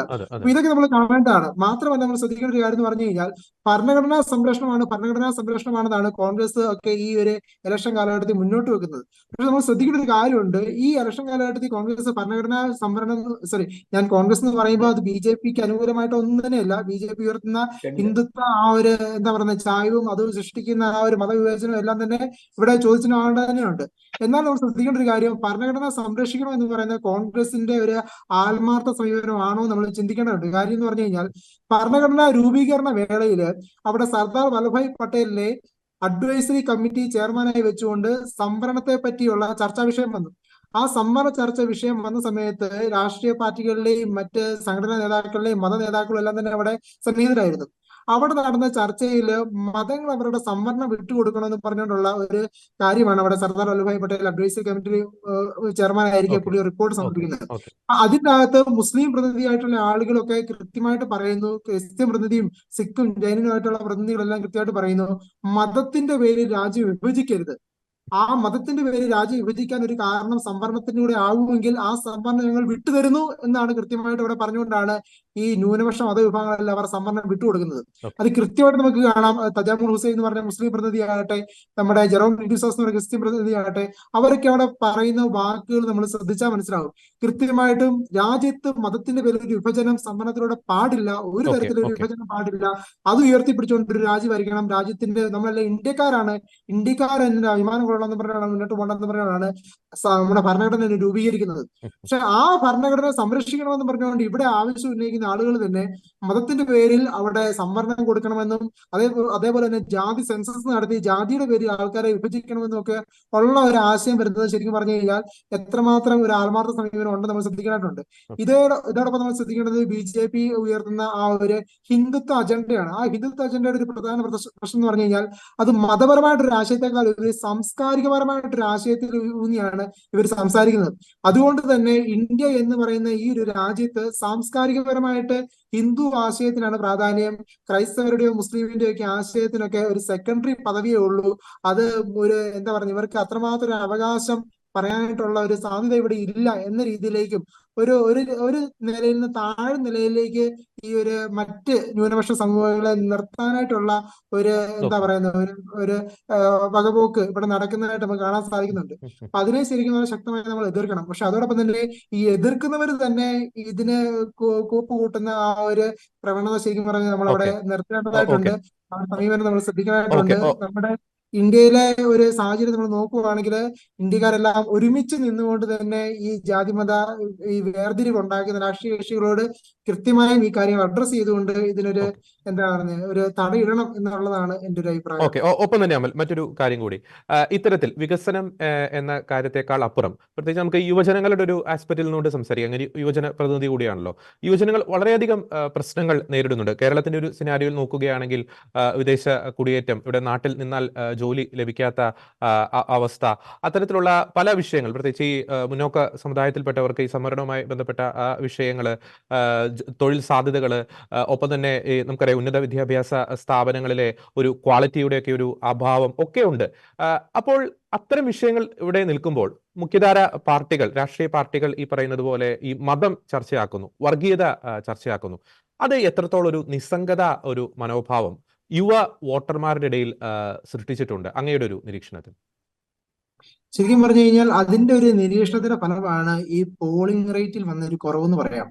കാര്യം പോളിംഗ് റേറ്റിൽ ഈ തവണ നമ്മുടെ ഇലക്ഷൻ നമ്മൾ നോക്കുവാണെങ്കിൽ നമുക്ക് നോക്കാം, നമ്മുടെ കേരളത്തിലെ എല്ലാ ജില്ലകളിലും തന്നെ പോളിംഗ് ശതമാനം വളരെ കുറവാണ്. പല പല കാരണങ്ങൾ കാണാം. പക്ഷെ അതിനകത്ത് ഒരു കാരണം എന്ന് പറഞ്ഞത് ഇത് തന്നെയാണ്. ഈ രാഷ്ട്രീയ പാർട്ടികള് വികസനം കൃത്യമായി ചർച്ച ചെയ്യാതെ, അതിനെ അഡ്രസ് ചെയ്യാതെ, ഇവിടെ ഒരു ജോലിക്കായിട്ട് വരുന്ന ഒരു യുവാവിനെ കൺസിഡർ ചെയ്യാതെ, അതായത് എല്ലാ ആൾക്കാരുടെയും പ്രധാനപ്പെട്ട ഒരു വരുമാന സ്രോതസ് ജോലി തന്നെയാണല്ലോ. അത്തരത്തിലുള്ള ഒരു ജോലി സാധ്യതകൾ സൃഷ്ടിക്കുന്നതിനെ പറ്റി ഒന്നും ഇവർ ചർച്ച ചെയ്യുന്നില്ല. ഈ രാജ്യത്ത് നടക്കുന്ന അല്ലെങ്കിൽ നമ്മുടെ നാട്ടിൽ നടക്കാൻ പോകുന്ന വികസനങ്ങളെ പറ്റി ചർച്ച ചെയ്യുന്നില്ല. വികസനങ്ങളുടെ പേര് പറഞ്ഞുകൊണ്ട് വോട്ട് ചോദിക്കാനായിട്ട് ശ്രമിക്കുന്നില്ല. മാത്രമല്ല, ഞങ്ങൾ നിങ്ങൾക്ക് ഇന്നത് തരാം എന്ന രീതിയിലേക്കല്ല പറയുന്നത്. അതേസമയം നീ ഇന്ന മതമാണെങ്കിൽ നീ പ്രശ്നത്തിലാണ്, ഞങ്ങൾ ഇതിനെ സംരക്ഷിക്കാം, ആ രീതിയിലേക്ക് മാത്രമായിട്ട് പറഞ്ഞു പോകുന്ന ഒരവസ്ഥയിലൂടെയാണ് രാഷ്ട്രീയ പാർട്ടികൾ മുന്നോട്ട് പോകുന്നത്. അപ്പൊ അതുകൊണ്ട് തന്നെ ഈ പോളിംഗ് ശതമാനം കുറഞ്ഞതിന് ഒരു പ്രധാന കാരണം നല്ലൊരു ശതമാനം ആൾക്കാരും ഈ വോട്ട് ചെയ്യുന്നതിനുള്ള നിസ്സംഗത അവിടെ പുലർത്തുന്നു എന്നുള്ളത് അതിനകത്ത് പ്രധാനപ്പെട്ട ഒരു കാര്യമാണ്. മാത്രമല്ല, രാഷ്ട്രീയ പാർട്ടികളെ സംബന്ധിച്ചോളം ഇന്നും അവർ പലപ്പോഴും മതമാണ് മുന്നോട്ട് വെക്കുന്നത്. അപ്പൊ ഈ മതം മുന്നോട്ട് വെച്ച് തന്നെ കുറെ വോട്ട് മേടിക്കാൻ സാധിക്കും എന്നുള്ളത് ഈ കഴിഞ്ഞ കാലത്ത് ഈ BJP ചെറുതായിട്ട് രാജ്യത്ത് മുന്നോട്ട് കയറി വന്നതിന് ഒരു പ്രധാന കാരണം ഈ മതം ഉന്നയിച്ചുകൊണ്ടാണല്ലോ. അപ്പൊ അതുകൊണ്ട് തന്നെ ഇപ്പോൾ പ്രതിപക്ഷ പാർട്ടികളും ഈ രീതിയിൽ തന്നെ വികസനത്തെക്കാൾ ഉപരി തന്നെ മതം മുന്നോട്ട് വെച്ച് കഴിഞ്ഞാൽ കുറച്ച് വോട്ട് വീഴാൻ സാധ്യതയുണ്ടെന്നുള്ള കൺസെപ്റ്റ് ഇവരിൽ ഉണ്ടാകുന്നുണ്ട് എന്നുള്ളതാണ് എന്റെ സംശയം. അപ്പൊ അതുകൊണ്ട് തന്നെ പലപ്പോഴും യുവാക്കളോ അല്ലെങ്കിൽ ഈ നാടിന്റെ പുരോഗതിയോ വികസനമോ അല്ല പ്രധാനപ്പെട്ട ലക്ഷ്യമായിട്ട് വരുന്നത്. അതേസമയം രാഷ്ട്രീയ പാർട്ടികളുടെ നേട്ടം എന്നതിലേക്ക് ഉപരി ഞാൻ നേരത്തെ പറഞ്ഞ പോലെ ന്യൂനപക്ഷ സ്നേഹമോ അല്ലെങ്കിൽ എന്താ പറയുന്നത് മനുഷ്യരോടുള്ള സ്നേഹത്തെക്കാൾ ഉപരി മനുഷ്യന്റെ വോട്ട് അല്ലെങ്കിൽ ന്യൂനപക്ഷത്തിന്റെ വോട്ട്, ആ രീതിയിലേക്ക് വോട്ട് കൊണ്ട് ഞങ്ങൾക്ക് നേട്ടം ഉണ്ടാക്കാം, അല്ലാതെ നാടിന്റെ വികസനം കൊണ്ട് ഞങ്ങൾക്ക് നേട്ടം ഉണ്ടാകുന്നില്ല എന്ന രീതിയിലേക്കുള്ളൊരു ചിന്തയാണ് ഇപ്പൊ വരുന്നതെന്ന് തോന്നുന്നു. ഓക്കെ, വ്യക്തമാണ്. ഡോക്ടർ ചാക്കോ കാളമ്പറമ്പിൽ, നമുക്കറിയാം എന്തുകൊണ്ടാണ് ഈ ഒരു എലക്ഷൻ കാലയളവിൽ കഴിഞ്ഞ കുറച്ച് നാളുകളായിട്ട് ഈ എലക്ഷൻ മാർക്കറ്റിൽ വിറ്റുപോകുന്ന ഒരു കമ്മോഡിറ്റി, ഏറ്റവും നല്ല രീതിയിൽ വിറ്റുപോകുന്ന ഒരു കമ്മോഡിറ്റി ആയിട്ട് പ്രത്യേകിച്ച് ഈ വർഗീയത വരുന്നു. നമുക്കറിയാം എന്തുകൊണ്ടാണ് ഈ രാഷ്ട്രീയ പാർട്ടികൾ ചില വിഷയങ്ങൾ ഉന്നയിക്കുമ്പോൾ അതിനൊരു ഡിമാൻഡുണ്ട്. ആ ഒരു ഡിമാൻഡ് അനുസരിച്ചാണ് ഇവർ ഈ എലക്ഷൻ ആ ഒരു മേഖലയിൽ അവരുടെ ആശയങ്ങളൊക്കെ വിതറുന്നത്. അപ്പോൾ അതിന് ഡിമാൻഡ് ഉള്ളത് കൊണ്ടാണ് ഈ പറയുന്നത് പോലെ നമ്മൾ ഇത്രയും നേരം ചർച്ച ചെയ്ത ഈ മതം അല്ലെങ്കിൽ വർഗീയത അവർ വിളമ്പുന്നത്. അപ്പോൾ അത് എത്രത്തോളം ഒരു ഗുരുതരമായിട്ടുള്ള ഒരു ഭവിഷ്യത്ത്, പ്രത്യേകിച്ച് ഒരു ഭരണഘടനയിൽ അടിസ്ഥാനപ്പെടുത്തി ഒരു ഭരണം നടക്കുന്ന നമ്മുടെ രാജ്യത്തിന്റെ ജനാധിപത്യ മൂല്യങ്ങൾക്ക് എത്രത്തോളം ഒരു ദോഷം അത് ചെയ്യുന്നു. മാത്രമല്ല, ഈ വർഗീയതയ്ക്ക്, ഈ മതത്തിന് എന്തുകൊണ്ടാണ് ഈ അടുത്ത നാളുകളായിട്ട് വളരെയധികം ഒരു ഡിമാൻഡ് ഈ എലക്ഷൻ മാർക്കറ്റിൽ ലഭിക്കുന്നത്? ഡോക്ടർ ചാക്കോ കാളമ്പറമ്പിൽ.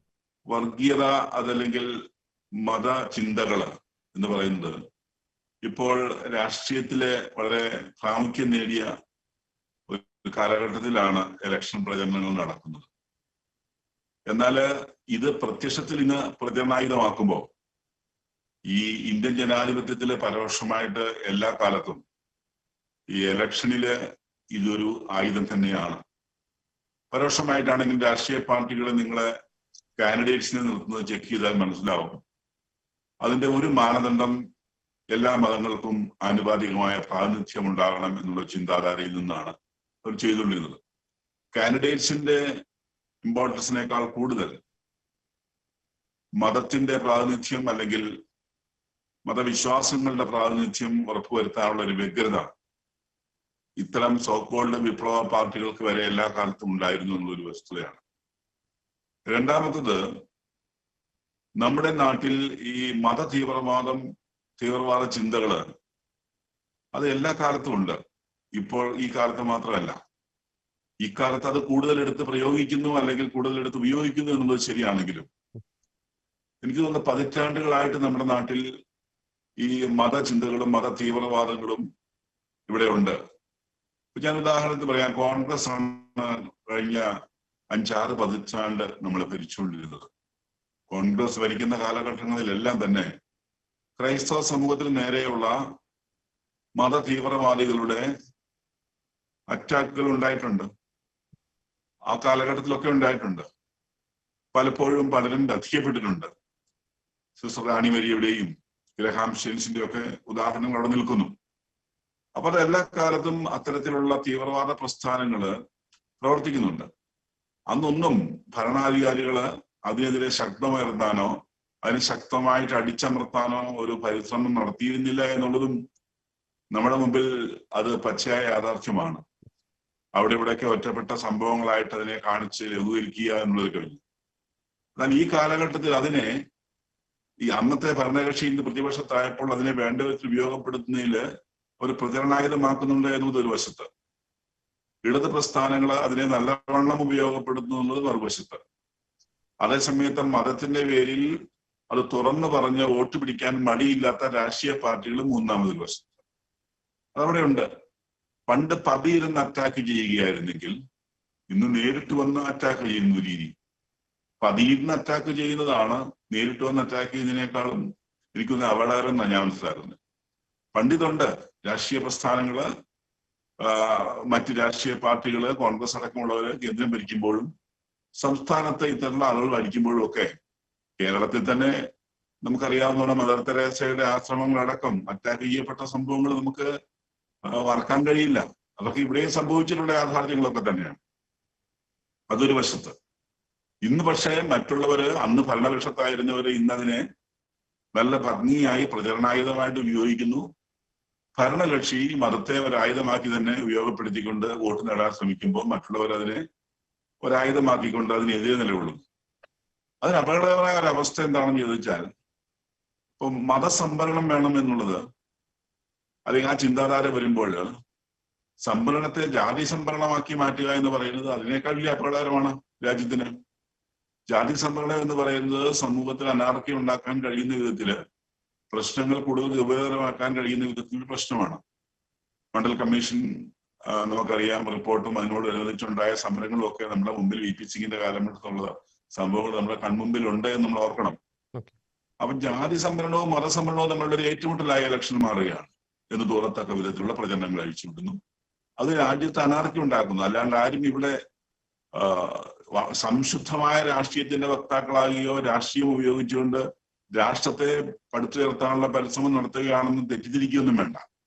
കാരണം ഏതാണോ ആയുധമാക്കാൻ പറ്റുന്നത് വോട്ട് നേടാൻ അത് ആയുധമാക്കിക്കൊണ്ട് അതിന് നാടിന് എത്രമാത്രം കോട്ടം തട്ടിയാലും രാജ്യത്ത് എത്രമാത്രം ബുദ്ധിമുട്ടുകൾ ഉണ്ടായാലും അതൊന്നും വിഷയമല്ല. നമുക്ക് എങ്ങനെയെങ്കിലും ഭരണത്തിൽ കയറണം എന്ന രീതിയിലാണ് എല്ലാവരും പെരുമാറുന്നത്.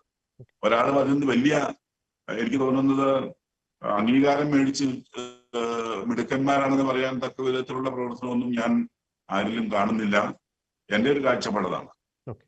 ആ ഒരു വിഷയത്തെ അടിസ്ഥാനപ്പെടുത്തിക്കൊണ്ട് നമ്മൾ ചിന്തിക്കുമ്പോൾ ഇപ്പൊ ഇവിടെ സൂചിപ്പിച്ചതുപോലെ ശ്രദ്ധ തിരിക്കൽ രാഷ്ട്രീയം, വർഗീയ ധ്രുവീകരണ രാഷ്ട്രീയം, വ്യക്തിഹത്യ രാഷ്ട്രീയം, ഇതൊക്കെ ഇവിടെ ചർച്ചാ വിഷയമാക്കിക്കൊണ്ട് ഇലക്ഷനെ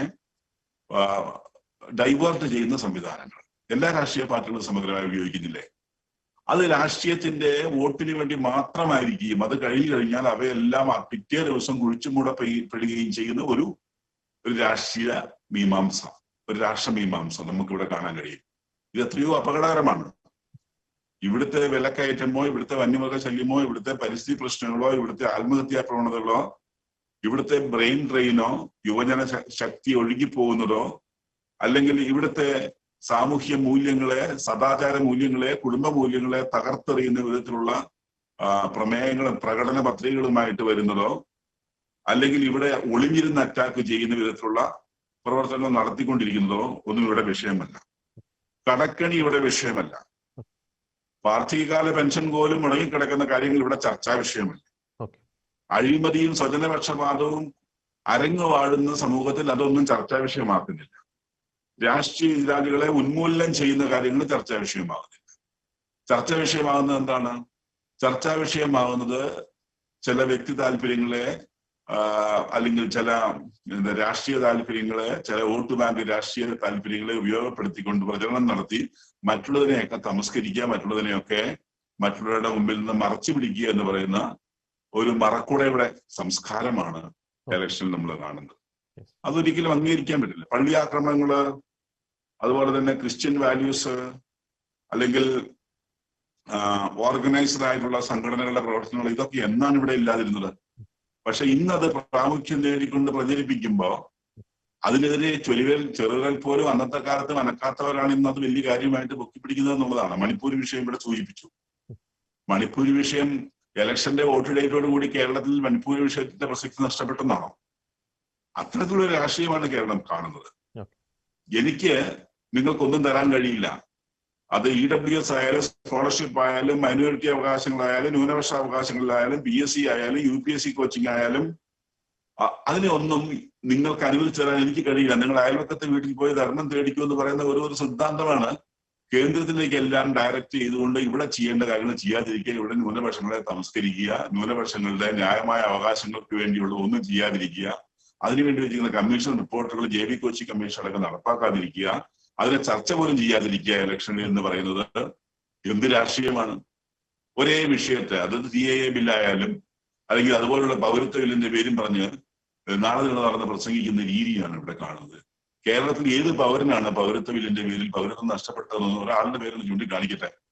അതേസമയത്ത് കേരളത്തിൽ വാർദ്ധക്യകാല പെൻഷൻ കിട്ടാതെ വിഷമിക്കുന്ന ആയിരങ്ങള് അന്നം വേണ്ടുന്ന ആഹാരത്തിന് അന്നമുട്ടി നിൽക്കുന്നവര്, അവർക്ക് വേണ്ടി ചെയ്യാൻ ഒന്നുമില്ലേ? അത് പ്രചരണായുധമാക്കണ്ടേ? അത് പ്രചരിപ്പിക്കണ്ടേ? അവർക്ക് പകുതി പൈസയെങ്കിലും വാർദ്ധക്യകാല പെൻഷൻ കൊടുക്കാൻ കഴിയണ്ടേ? ഇനി ഇലക്ഷൻ കഴിഞ്ഞിട്ടാണെങ്കിലും ചെയ്യേണ്ട കാര്യങ്ങൾ ചെയ്യണ്ടേ? ചെയ്യുന്നുണ്ടോ? അപ്പൊ നമ്മൾ കാണിക്കുന്നത്, നമ്മൾ ചെയ്യുന്നത്, ഇവിടെ ഭൂരിപക്ഷ വർഗീയത കേരളത്തെ സംബന്ധിച്ചിടത്തോളം ഭൂരിപക്ഷ തീവ്രവാദ വർഗീയത ഒരു പ്രശ്നമല്ല കേരളത്തിൽ. എന്റെ ബോധ്യം അതാണ്. അതേസമയത്ത് ഇവിടെ ന്യൂനപക്ഷ തീവ്രവാദ വർഗീയത പ്രശ്നമാണ്. ആ പ്രശ്നത്തെ അഡ്രസ് ചെയ്യാതെ അതിനെ തമസ്കരിച്ചുകൊണ്ട് വോട്ട് ബാങ്ക് രാഷ്ട്രീയത്തെ വേണ്ടി അത് ഉപയോഗപ്പെടുത്തുന്നു. ന്യൂനപക്ഷ തീവ്രവാദ വർഗീയതയുണ്ട് ഇവിടെ. ആ വർഗീയതയെ കണ്ടെയ്ൻ ചെയ്യാനായിട്ട് കഴിയുന്നില്ല. അടുത്ത ദിവസവും നമ്മൾ കണ്ടല്ലോ സോഷ്യൽ മീഡിയയിൽ ഓടിച്ചിട്ട് വെട്ടിക്കൊല്ലുന്നതും ചവിട്ടിക്കൊല്ലുന്നതുമായ ദൃശ്യങ്ങള്. ഒരു മതത്തിന്റെ ഒരു ഭാഗത്തിന് നേതാവാണെന്ന് അവകാശപ്പെടുന്ന ആചാര്യനാണ് ഇത് ചെയ്യുന്നത്. പക്ഷെ അതിനെ കണ്ടെയ്ൻ ചെയ്യാൻ പോലീസിന്റെ കൺമുന്നിൽ നടക്കുന്നു, CCTVയിലുണ്ട്, ആരും ഒന്നും കാണുന്നില്ല. അതെല്ലാം വിട്ടിട്ട് ഇലക്ഷൻ കഴിഞ്ഞത് കേരളത്തിലെ ഭരണാധികാരി വിദേശത്തേക്ക് പോയി. ഇന്ത്യ എന്ന് പറയുന്ന ഒരു സഖ്യത്തിന്റെ മറവിൽ മത്സരിക്കുന്നവര്, ഇന്ത്യയുടെ പ്രചരണത്തിന് വേണ്ടി അല്ലെങ്കിൽ ഇന്ത്യയുടെ സംരക്ഷണത്തിലാണെന്ന് അവകാശപ്പെടുന്നവര്, അവർ മറ്റ് സംസ്ഥാനങ്ങളിലെ പ്രചരണത്തിന് പോലും നമ്മൾ കാണുന്നില്ലല്ലോ. അപ്പൊ ഇവിടെയൊക്കെയുള്ള അന്തർധാരകൾ എന്താണ് അത് നമ്മൾ മനസ്സിലാക്കണം. അപ്പൊ ഇലക്ഷൻ എന്ന് പറയുന്നതെല്ലാം ഒരു അഡ്ജസ്റ്റ്മെന്റ് രാഷ്ട്രീയവും, ഇലക്ഷനോട് അടുക്കുമ്പോൾ ജനങ്ങളെ വിഡ്ഢികളാക്കുന്ന രാഷ്ട്രീയവും, ഇലക്ഷൻ കഴിഞ്ഞാൽ ആ പ്രശ്നങ്ങളൊക്കെ തന്നെ ആലുവപ്പുഴയിലൂടെ ഒഴുകിപ്പോയ അവസ്ഥയിൽ നിൽക്കുന്ന കേരളത്തിന്റെ ഒരു ഇലക്ഷൻ പ്രൊപ്പഗണ്ട. അതിനുപയോഗിക്കുന്നത് cyber media, social media, Instagram, Facebook, Twitter, ഇതിനെയൊക്കെ ഉപയോഗപ്പെടുത്തുക. അത് കഴിയുമ്പം അതെല്ലാം തമസ്കരിച്ചിട്ട് പിന്നെ പുതിയ മേഖലകളിലേക്ക് ഓടിക്കയറി പോവുക, വീണ്ടും ജനങ്ങളെ വിഡ്ഢികളാക്കി നിർത്തുക എന്ന് പറയുന്ന ഒരു സംസ്കാരം കേരളത്തിന് ഒരിക്കലും ഭൂഷണമല്ല. അത് ഇന്ത്യൻ ജനാധിപത്യത്തിന്റെ അപകടകരമായ സൂചനയാണെന്ന് പറയുന്നത്. ഓക്കെ, വ്യക്തമാണ്. ഫാദർ സ്കോട്ട് സ്ലിബ, പ്രത്യേകിച്ച് നമ്മളൊരു പോസ്റ്റ് ഇലക്ഷൻ ഒരു ചർച്ചയാണ് നടത്തുന്നത്.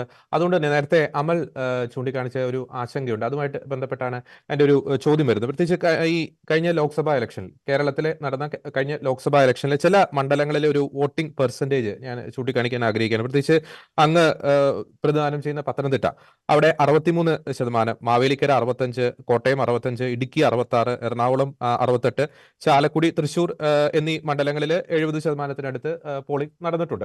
അപ്പോൾ ഒരു ആശങ്ക ജനിപ്പിക്കുന്ന ഒരു പാറ്റേൺ നമുക്ക് ഇതിൻ്റെ അകത്ത് കാണാൻ സാധിക്കും. ഈ ക്രൈസ്തവ ഭൂരിപക്ഷ മേഖലകൾ, അത് പ്രത്യേകിച്ച് മധ്യ കേരളത്തിലെ പല പ്രമുഖ മണ്ഡലങ്ങളിലും 65%-ത്തിനടുത്താണ് പോളിംഗ് വന്നിരിക്കുന്നത്. നമുക്കറിയാം ഇനി ഈ മണ്ഡല പുനർനിർണയമൊക്കെ സംഭവിക്കാൻ പോകുന്നു. ഈ ഏറ്റവും ഒടുവിൽ നടന്ന മണ്ഡല പുനർനിർണയത്തിൽ ഈ ലോക്സഭാ മണ്ഡലങ്ങളുമായി ബന്ധപ്പെട്ട് മൂവാറ്റുപുഴ മണ്ഡലം ഇല്ലാതായി. അവിടെ പ്രത്യേകിച്ച് പാല, പൂഞ്ഞാറൊക്കെ ഉൾപ്പെടുന്ന ഒരു മൂവാറ്റുപുഴ മണ്ഡലം ക്രൈസ്തവർക്ക് ഏറ്റവും വളരെയധികം സ്വാധീനമുണ്ടായിരുന്ന മണ്ഡലം ഇല്ലാതായി. ഇനി വരുന്ന പുനർനിർണയത്തിൽ ഞാൻ വായിക്കാനിടയായിട്ടുള്ള ഒരു റിപ്പോർട്ട് അനുസരിച്ച് പ്രത്യേകിച്ച് മധ്യ കേരളത്തിലും തെക്കൻ കേരളത്തിലെയും ചില മണ്ഡലങ്ങൾ ഇല്ലാതാകും എന്നൊരു ആശങ്ക ജനിപ്പിക്കുന്ന റിപ്പോർട്ട് കാണുവാൻ സാധിച്ചു. അപ്പോൾ ഈ കുറയുന്ന പോളിംഗ് പെർസെൻറ്റേജ്, പ്രത്യേകിച്ച് ക്രൈസ്തവ ഭൂരിപക്ഷ മേഖലകളിൽ കുറയുന്ന പോളിംഗ് പെർസെൻറ്റേജ്, അത് ക്രൈസ്തവരുടെ ഒരു വോട്ട് ബാങ്ക്, അതിന്റെ ഒരു പവറിനെ എത്രത്തോളം ബാധിക്കും? പ്രത്യേകിച്ച് ഈ ക്രൈസ്തവർ ഇനി ചില മണ്ഡലങ്ങളിൽ ക്രൈസ്തവർക്ക് നിർണായക സ്വാധീനമുണ്ടെങ്കിൽ രാഷ്ട്രീയ പാർട്ടികൾ ക്രൈസ്തവരെ ആ രീതിയിൽ കാണും. പക്ഷേ ഇത്തരത്തിൽ പോളിംഗ് പെർസെൻറ്റേജ് കുറയുന്നു, മണ്ഡലങ്ങൾ ഇല്ലാതാകാവുന്ന ഒരു സാഹചര്യം ഉണ്ടാകുന്നു. അപ്പോൾ ക്രൈസ്തവർ ഒരു വോട്ട് ബാങ്ക് ഒരു പവറിനെ ഈ ഒരു പോളിംഗ് പെർസെൻറ്റേജ് എത്രത്തോളം ബാധിക്കും? എന്തുകൊണ്ടാണ് ഈ ക്രൈസ്തവ ഭൂരിപക്ഷ മേഖലകളിൽ ഈ പോളിംഗ് പെർസെൻറ്റേജ് വളരെ ആശങ്ക ജനിപ്പിക്കുന്ന രീതിയിൽ കുറഞ്ഞു പോകുന്നത്? Father Scott Sleeba. ഈ ക്രൈസ്തവ മേഖല എന്ന് പറയുമ്പോൾ നമുക്കറിയാം, ഒരു കാലത്ത് ക്രൈസ്തവ ഈ മേഖല എന്ന് നമ്മൾ ഇപ്പോൾ വിശേഷിപ്പിക്കുന്ന ഇടങ്ങളിൽ ഇതിനു മുൻപ് 2-3 ഇലക്ഷനുകളുടെ സമയത്തായിട്ട് പല അവസരങ്ങളായിട്ട് ഇവിടുത്തെ നിയമസഭാ മണ്ഡലങ്ങൾ കുറഞ്ഞിട്ടുണ്ട്. ഇവിടെ ഇപ്പോൾ എന്നെ സൂചിപ്പിച്ചപ്പോൾ പറഞ്ഞു പത്തനംതിട്ടയിലെ 2 നിയമസഭാ മണ്ഡലങ്ങൾ നഷ്ടമായ സമയത്ത് കല്ലൂപ്പാറയും പത്തനംതിട്ടയും നഷ്ടമാകുന്ന ഇടത്ത് അത് കൂടിയത് മറ്റൊരു ജില്ലയിലാണ്. ആ ജില്ലയിലെ സാമൂഹിക പ്രത്യേകതകൾ നമ്മളൊന്ന് പരിശോധിച്ച് നോക്കുന്നത് നല്ലത് തന്നെയാണ്. ഇന്ന് 1 നാളെ അത് 8 വർദ്ധിക്കുന്ന രീതിയിലേക്ക് അവിടെ ജനസംഖ്യ വർദ്ധിച്ചുകൊണ്ടിരിക്കുന്ന ജില്ലകളിലാണ്. ഇപ്പോൾ മധ്യ തിരുവിതാംകൂറിന്റെ പ്രത്യേകമായ പശ്ചാത്തലത്തിൽ എടുത്തു നോക്കിയാൽ ക്രിസ്ത്യാനികളുടെ അല്ലെങ്കിൽ ക്രൈസ്തവ സമൂഹത്തിന്റെ എണ്ണം കുറഞ്ഞു വരികയാണ്. ഈ നാട്ടിൽ നിൽക്കാൻ കഴിയും. ഇവിടെ ഒരു ഉദാഹരണം പറഞ്ഞാൽ, ഏതാനും വർഷങ്ങൾക്കും അധികം മാസങ്ങൾക്ക് മുമ്പ് ഒരു പറയുകയുണ്ടായി, കേരളത്തിൽ നിന്ന് പോകുന്ന യുവജനങ്ങളെ പിടിച്ചു നിർത്താൻ വേണ്ടി കേരളത്തിൽ പദ്ധതികൾ ഒരുക്കുമെന്ന്. അപ്പോൾ ഒരു ട്രോള് വായിക്കാൻ ഇടയായി. അപ്പൊ നിങ്ങൾ ചോദിക്കുന്ന ഒരു ട്രോളിന്റെ ഭാഗമായിട്ട് കണ്ടത്, കേരളത്തിലെ എയർപോർട്ടുകൾ അടച്ചിടാൻ പോവുകയാണോ എന്നൊരു ട്രോള് കണ്ടു. ഈ പദ്ധതികൾ പ്രഖ്യാപിക്കാൻ പോകുന്നു എന്ന് പറഞ്ഞു, പദ്ധതികൾ പ്രഖ്യാപിക്കാൻ വേണ്ടി പറഞ്ഞു. അതിനുവേണ്ടി എന്ത് ചെയ്തിട്ടുണ്ടെന്ന് നമ്മളൊന്ന് പരിശോധിച്ച് നോക്കാം. ഇവിടെ ഈ അടുത്ത സമയത്ത് ഒരു ഇത് കാണാൻ തുടങ്ങിയത്, ഒരു യുവജന സമൂഹത്തിന്റെ ഒരു മുസ്ലിം യുവതയ്ക്ക് വേണ്ടി മാത്രമായിട്ട് ട്രെയിനിങ് സെന്ററുകൾ സൃഷ്ടിക്കപ്പെടുകയും കേരളത്തിലെ ക്രിസ്ത്യാനികൾ എന്ന് പറയുന്ന ചെറുപ്പക്കാർക്ക് വേണ്ടി, ക്രിസ്തീയ സമൂഹത്തിന്റെ ചെറുപ്പക്കാർക്ക് വേണ്ടി ഇവിടെ എന്ത് പദ്ധതികളും, ഇവിടെ ന്യൂനപക്ഷത്തിന്റെ ഏത് ആവശ്യങ്ങൾ അവർ അംഗീകരിക്കുന്നുണ്ട്. ഇവിടെ കേരളത്തിന്റെ ഒരു പ്രത്യേക സാഹചര്യം കൂടെ മനസ്സിലാക്കിയാണ് സംസാരിക്കുന്നത്. ഇവിടുത്തെ മുൻപ് ഓർമ്മിപ്പിച്ചത് JB കമ്മീഷന്റെ റിപ്പോർട്ട് ഒന്ന് വായിക്കാനെങ്കിലും ഇവിടുത്തെ പൊതുസമൂഹത്തിന് കൊടുത്തിട്ടുണ്ടോ ഇതുവരെ? അതിനകത്ത് എന്താണ് പറയുന്നതെന്നുള്ളതിനെ കുറിച്ച് ചിന്തിക്കാൻ വേണ്ടി, അല്ലെങ്കിൽ അതിനെക്കുറിച്ച് ഒന്ന് പഠിക്കുവാനായിട്ടെങ്കിലും ഇവിടുത്തെ പൊതുസമൂഹത്തിന് അവർ കൊടുത്തിട്ടുണ്ടോ? ഇല്ല. കൊടുക്കുന്ന മാത്രം ആർക്കാ? ഏത് ആനുകൂല്യങ്ങളും ഏത് വഴിക്ക് പോയാലും ആനുകൂല്യങ്ങൾ ഒരു സമൂഹത്തിന് മാത്രം. ഞാൻ വർഗീയത പറയുകയല്ല, ചില കാര്യങ്ങൾ പറയാതെ പോകുന്നത് ശരിയല്ല. അതുകൊണ്ട് പറയുന്നത്, കേരളത്തിലെ ക്രിസ്ത്യാനികൾക്ക് അല്ലെങ്കിൽ മാറ്റി നിർത്തിയിട്ട് ഇവിടുത്തെ മുഴുവൻ കാര്യങ്ങളും ഈ ഒരു മുസ്ലിം സമൂഹത്തിന് വേണ്ടി മാത്രം അങ്ങ് റിസർവ് ചെയ്ത് വെച്ചേക്കുക. അത് നമുക്ക് മറച്ചു വെക്കേണ്ട കാര്യമൊന്നുമില്ല. അത് പറയാനുള്ളത് തന്നെയാണ്, അത് പറയുക തന്നെ വേണം. ഇവിടെ അമൽ ഇവിടെ ഇരിപ്പുണ്ടല്ലോ. അമലാണെങ്കിൽ ഈ 80:20 വന്ന സമയത്ത് ഏറ്റവും കൂടുതൽ പ്രതികരിക്കാൻ വേണ്ടി അതിന് വേണ്ട മുഴുവൻ സാഹചര്യം ഒരുക്കി കൊടുത്ത ഈ അമലാണ്. അങ്ങനെ പ്രതികരിക്കുന്ന ചെറുപ്പക്കാർ തന്നെയും പിന്നെയും ഇവിടെ പറഞ്ഞുകൊണ്ടിരിക്കുന്നു, എങ്ങനെയെങ്കിലും ഇവിടുന്ന് രക്ഷപ്പെട്ടു പോയാൽ മതി എന്ന് ക്രൈസ്തവ യുവജന സമൂഹം വിചാരിക്കുന്നതുകൊണ്ട് തന്നെയാണ് ഇവിടുത്തെ യുവജനങ്ങൾ ഏത് വിധേനം +2 കഴിഞ്ഞിട്ട് എന്തെങ്കിലും ഒരു ഭാഷ പഠിച്ചു കഴിഞ്ഞാൽ മറ്റൊരു രാജ്യത്തേക്ക് പോയി എങ്ങനെയെങ്കിലും അവരുടെ ജീവിതത്തെ ഒന്ന് സുരക്ഷിതമാക്കാൻ വേണ്ടി ഇവരെ ഈ നാട്ടിൽ നിലനിർത്താൻ വേണ്ടിക്ക് എന്തു ചെയ്തിട്ടുണ്ട്? എന്തു പദ്ധതികൾ രൂപീകരിച്ചിട്ടുണ്ട്? ഇനി നിലവിലുള്ള ആനുകൂല്യങ്ങളിൽ കൃത്യസമയത്ത് കൊടുത്തിട്ടുണ്ട്? ഇനി അല്ല, നിലവിലുള്ള ആനുകൂല്യങ്ങളെ കുറിച്ച് അവർ ഡിക്ലറേഷൻ പ്രഖ്യാപിക്കുമ്പോൾ അവരതിന്റെ വേണ്ടി ഇന്ന ആനുകൂല്യങ്ങൾ ഇന്ന സമൂഹത്തിനുണ്ടെന്ന് പറഞ്ഞ് അതൊക്കെ ഒന്ന് പൊതുജനങ്ങളുടെ മുമ്പിലേക്ക് എത്തിക്കാൻ വേണ്ടി ഇവിടുത്തെ ഏതെങ്കിലും ഒരു രാഷ്ട്രീയ നേതൃത്വം തയ്യാറാകുന്നുണ്ട്. അതേസമയം സംഘടിതമായിട്ട് കൂട്ടം കൂടിയിരുന്ന് അത് ഏത് വിഭാഗമായാലും ഏത് രാഷ്ട്രീയക്കാരായാലും അത് ഒരു പ്രത്യേക സമൂഹത്തിന് കിട്ടണമെന്നുള്ള ബോധം അവര് രൂപീകരിച്ചെടുത്തു. അത് അവർക്ക് വേണ്ടി മാത്രമായിട്ട് കൊണ്ടു കൊടുക്കാൻ വേണ്ടി അവർ ചാനലൈസ് ചെയ്ത് വിടുന്ന രീതിയിലേക്കൂടെ കാര്യങ്ങൾ മാറ്റപ്പെടുമ്പോൾ ഈ ക്രൈസ്തവ മുൻതൂക്കമുള്ള മണ്ഡലങ്ങളിൽ ആളുകൾ നഷ്ടപ്പെട്ടു പോകും. അതവരെ കുറ്റം പറയാൻ സാധിക്കുകയില്ല. അത് ഈ നാട്ടിൽ ഇവിടുത്തെ അധികാരികൾ ബോധപൂർവം പൊളിറ്റിക്കൽ ഇസ്ലാമിന്റെ വ്യക്തമായ അജണ്ടയുടെ ഭാഗത്തിൽ അവരെ ഇങ്ങനെ ഉണ്ടാക്കിയെടുത്തതാണ്. അതുകൊണ്ടാണ് പിന്നെ കുറെ ആളുകൾ ഈ നാട്ടിലുണ്ട്, അവരോട് വോട്ട് ചെയ്യുന്നില്ലെന്ന് ചോദിച്ചാൽ അവരുടെ അടുത്ത മറുപടി ഇത്, എന്തിനാ വോട്ട് ചെയ്യുന്നത്? വോട്ട് ചെയ്തിട്ട് എന്ത് പ്രയോജനം? ഈ എന്ത് പ്രയോജനം എന്ന രീതിയിലേക്ക് യുവജനങ്ങളെ ചിന്തിപ്പിക്കുന്ന രീതിയിലേക്ക് ഇവിടുത്തെ പൊതുബോധത്തെ കൊണ്ടുവന്നത് ഇവിടുത്തെ അധികാരികളാണ്. അത് കേന്ദ്രം ഭരിക്കുന്നവരും സംസ്ഥാനം ഭരിക്കുന്നവരും എല്ലാം തുല്യരാണ്. ഇനി നോക്കിക്കഴിഞ്ഞാൽ ഇന്ത്യയിലെ 766 ജില്ലാ നേതൃത്വങ്ങളുണ്ടല്ലോ, ജില്ലകളുണ്ടെന്നാണ് നമ്മൾ കണക്കുകൾ മനസ്സിലാക്കുന്നത്. ഈ ജില്ലാ അടിസ്ഥാനത്തിൽ യുവജനങ്ങൾക്ക് വേണ്ടി എന്ത് പദ്ധതികൾ ഇവിടെ രൂപീകരിക്കുന്നുണ്ട്? ഇനി കേരളത്തിലെ 14 ജില്ലകളോട് കേന്ദ്രീകരിച്ച് നോക്കുമ്പോൾ ഈ കേരളത്തിലെ ജില്ലാ യുവജന വിഭാഗം എന്നൊക്കെ പറഞ്ഞ് കുറേയേറെ സമൂഹങ്ങളുണ്ടല്ലോ. ഈ ഒരു സമൂഹങ്ങളൊക്കെ കേരളത്തിലെ യുവജനങ്ങൾക്ക് വേണ്ടി എന്ത് ചെയ്തിട്ടുണ്ട്? വാഴക്കുല ആരുടെയാണെന്ന് അറിയാത്ത നേതാക്കന്മാരാണ് ഇന്ന് യുവജന വിഭാഗത്തെ നയിച്ചുകൊണ്ടിരുന്നത്. ഇപ്പോൾ മാറി, അതങ്ങ് പോട്ടെ, അതിനെക്കുറിച്ച് പറയാൻ ശരിയല്ല. എങ്കിൽ ഞാൻ പറഞ്ഞു പോകുന്നത് യാദൃശ്യമായിട്ട് സംഭവിച്ചു പോയൊരു തെറ്റായിരിക്കും, എന്തു ആയിക്കോട്ടെ. പക്ഷെ അങ്ങനെ അവരവരുടെ കാര്യം മുന്നേ സ്വന്തമായിട്ട് നോക്കാൻ അറിയാത്തവരാണ് ഇന്ന് യുവജനങ്ങൾ ഉദ്ധരിക്കാൻ വേണ്ടി ഇരിക്കുന്നത്. അപ്പൊ ഈ യുവജനങ്ങൾ വോട്ട് ചെയ്യണമെന്ന് പറയുന്നതിനകത്ത് അവരെ വോട്ട് ഈ ഒരു ക്രിസ്ത്യൻ മേഖലയിൽ അല്ലെങ്കിൽ ഈ മധ്യ തിരുവിതാംകൂർ വോട്ടുകൾ കുറഞ്ഞത് വലിയ അതിശയിക്കാനൊന്നുമില്ല. ചെയ്തിട്ടും വലിയ കാര്യമൊന്നുമില്ല. 4 ജർമ്മൻ വാക്കുകൾ പഠിച്ച് എങ്ങനെയെങ്കിലും ഇവിടുന്ന് പോയി രക്ഷപ്പെടുക എന്നുള്ള രീതിയിലേക്ക് ഇവിടുത്തെ ആളുകൾ ചിന്തിച്ചു. അങ്ങനെ യുവജനങ്ങൾ പൊക്കോണ്ടിരിക്കുന്നു. ഇനി പ്രാദേശിക തലത്തിൽ തെരഞ്ഞെടുപ്പുകൾ വരികയാണ്.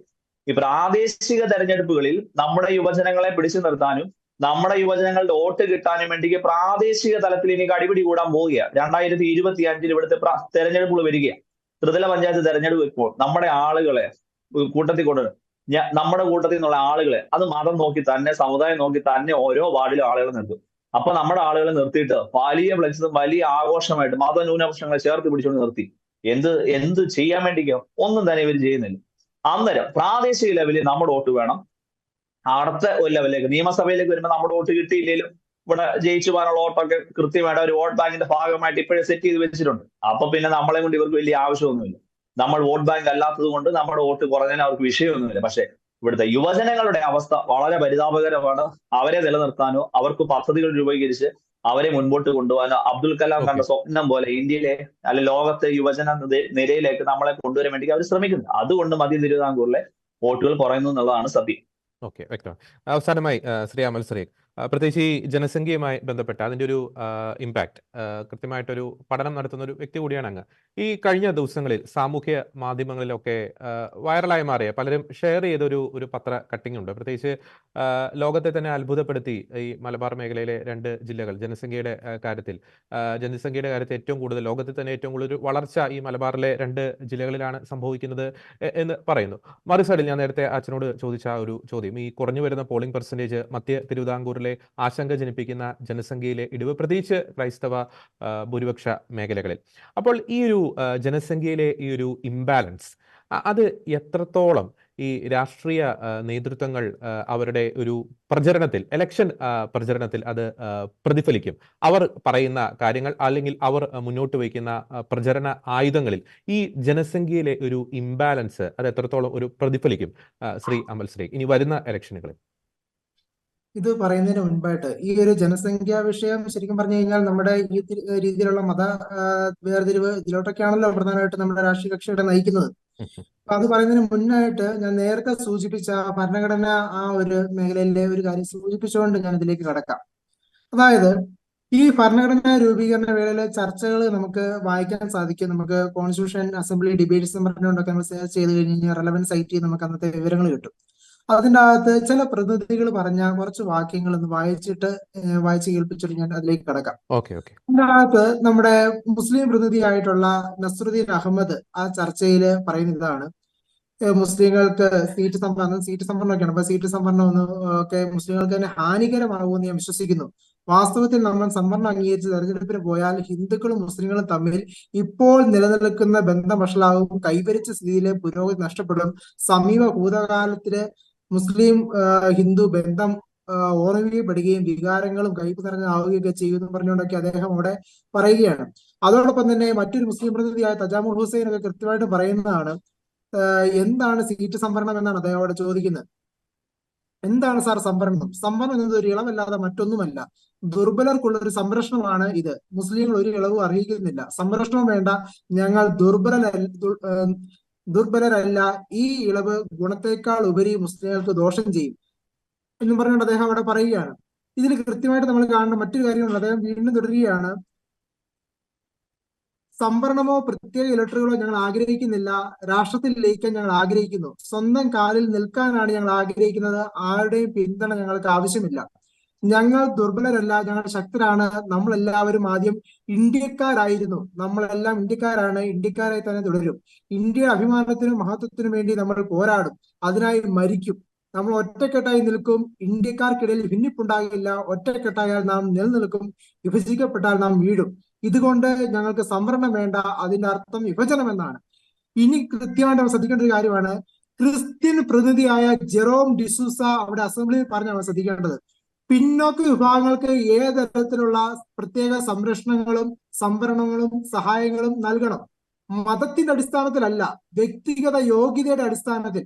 ഇത് കൃത്യമായും കാണാൻ നിങ്ങൾക്ക് 8ാമത്തെ വോളിയത്തിൽ 91ാമത്തെ ചാപ്റ്ററിൽ 193ാമത്തെ ഖണ്ഡികയിലാണ് അദ്ദേഹം ഇത് പറയുന്നത്. സാമൂഹിക പശ്ചാത്തലവും വ്യക്തിഗത മുൻഗണനകളും കുറവുകളും ആവശ്യങ്ങളും കണക്കിലെടുത്തുകൊണ്ട് അവനെ സഹായിക്കേണ്ടതാണെന്ന കാര്യത്തിൽ സംശയമില്ല. ഒരു മനുഷ്യനെ സഹായിക്കേണ്ടത് അവൻ ദരിദ്രനായതുകൊണ്ടാണ്. കാരണം അവന്റെ ജനനവും വളർത്തലും സാമൂഹ്യമായും രാഷ്ട്രീയമായും വിദ്യാഭ്യാസപരമായും പുരോഗതി കൈവരിക്കാനുള്ള അവസരം നൽകാത്തതിനാൽ അത് ചെയ്യണം. അവൻ ക്രിസ്ത്യാനിയോ മുസ്ലിമോ ഹിന്ദുവോ ബ്രാഹ്മണനോ ബ്രാഹ്മണനല്ലാത്തവനോ പട്ടികജാതിക്കാരനോ ആയാലും പ്രശ്നമില്ല. അവന്റെ വ്യക്തിഗത ആവശ്യങ്ങളിൽ എല്ലാ പിന്നോക്ക വിഭാഗങ്ങളോടും പിതൃത്വ മനോഭാവമുള്ള ഒരു യഥാർത്ഥ ജനാധിപത്യ സർക്കാർ അവരെ സഹായിക്കാൻ വരും. അല്ലാതെ വർഗീയമോ മതപരമോ ആയ വർഗീയതയുടെ അടിസ്ഥാനത്തിലല്ല. ഈ രീതിയിൽ നവ ഇന്ത്യയുടെ ജനാധിപത്യം അത് പരിണമിക്കേണ്ട വിധത്തിൽ വികസിക്കുമെന്നും ഞാൻ പ്രതീക്ഷിക്കുന്നു. ഇതിലൂടെ ജനാധിപത്യത്തിന്റെ തത്വങ്ങൾ പ്രയോഗിക്കുന്നതിൽ അത്ര വിജയിച്ചിട്ടില്ലാത്ത മറ്റുള്ളവർക്കും ലോകമെമ്പാടുമുള്ള സാമൂഹികവും അന്തർദേശീയവുമായ സമാധാനത്തിന് പ്രയോജനകരമാകും. ഇത് പറയുന്നത് ഇന്ത്യയുടെ ഭരണഘടന രൂപീകരിക്കുന്ന വേളയിൽ ഒരു ക്രിസ്ത്യൻ പുരോഹിതൻ പറഞ്ഞതാണ്. അതിന്റെയൊക്കെ അടിസ്ഥാനത്തിലാണ് ഇന്ത്യൻ ഭരണഘടന ഇത്ര സുന്ദരമായിട്ട് നമുക്ക് ഈ ലോകത്തിൽ നമുക്ക് ഉയർത്തി കാണിക്കാനായിട്ട് സാധിക്കുന്നത്. അങ്ങനെ മതത്തിന്റെയോ ജാതിയുടെയോ ഒന്നും വിഭജനം അല്ല ഇന്ത്യയിൽ വേണ്ടതെന്നും കൃത്യമായ ഒരു മനുഷ്യനെ വെച്ചുകൊണ്ട് അവന്റെ പുരോഗതിയാണ് ഇവിടെ വേണ്ടതെന്നും പറഞ്ഞുകൊണ്ടാണ് ഇന്ത്യൻ ഭരണഘടന ഉണ്ടാക്കിയത്. പക്ഷെ ഇന്ന് നടക്കുന്ന കാര്യം എന്നാ? ഇന്ന് 75 വർഷങ്ങൾക്ക് ശേഷം ഇവിടെ നടക്കാൻ പോകുന്ന കാര്യങ്ങളെ മുൻകൂട്ടി കണ്ടുകൊണ്ടാണ് 75 വർഷങ്ങൾക്ക് മുൻപ് ആ ഇന്ത്യൻ ഭരണഘടനയിൽ ഇത്ര ചർച്ച മുന്നോട്ട് വയ്ക്കുകയും ഈ കാര്യങ്ങൾ സൂചിപ്പിച്ചുകൊണ്ട് തന്നെ ഈ ഭരണഘടന ഇത്ര സുന്ദരമാക്കുകയും ചെയ്തു.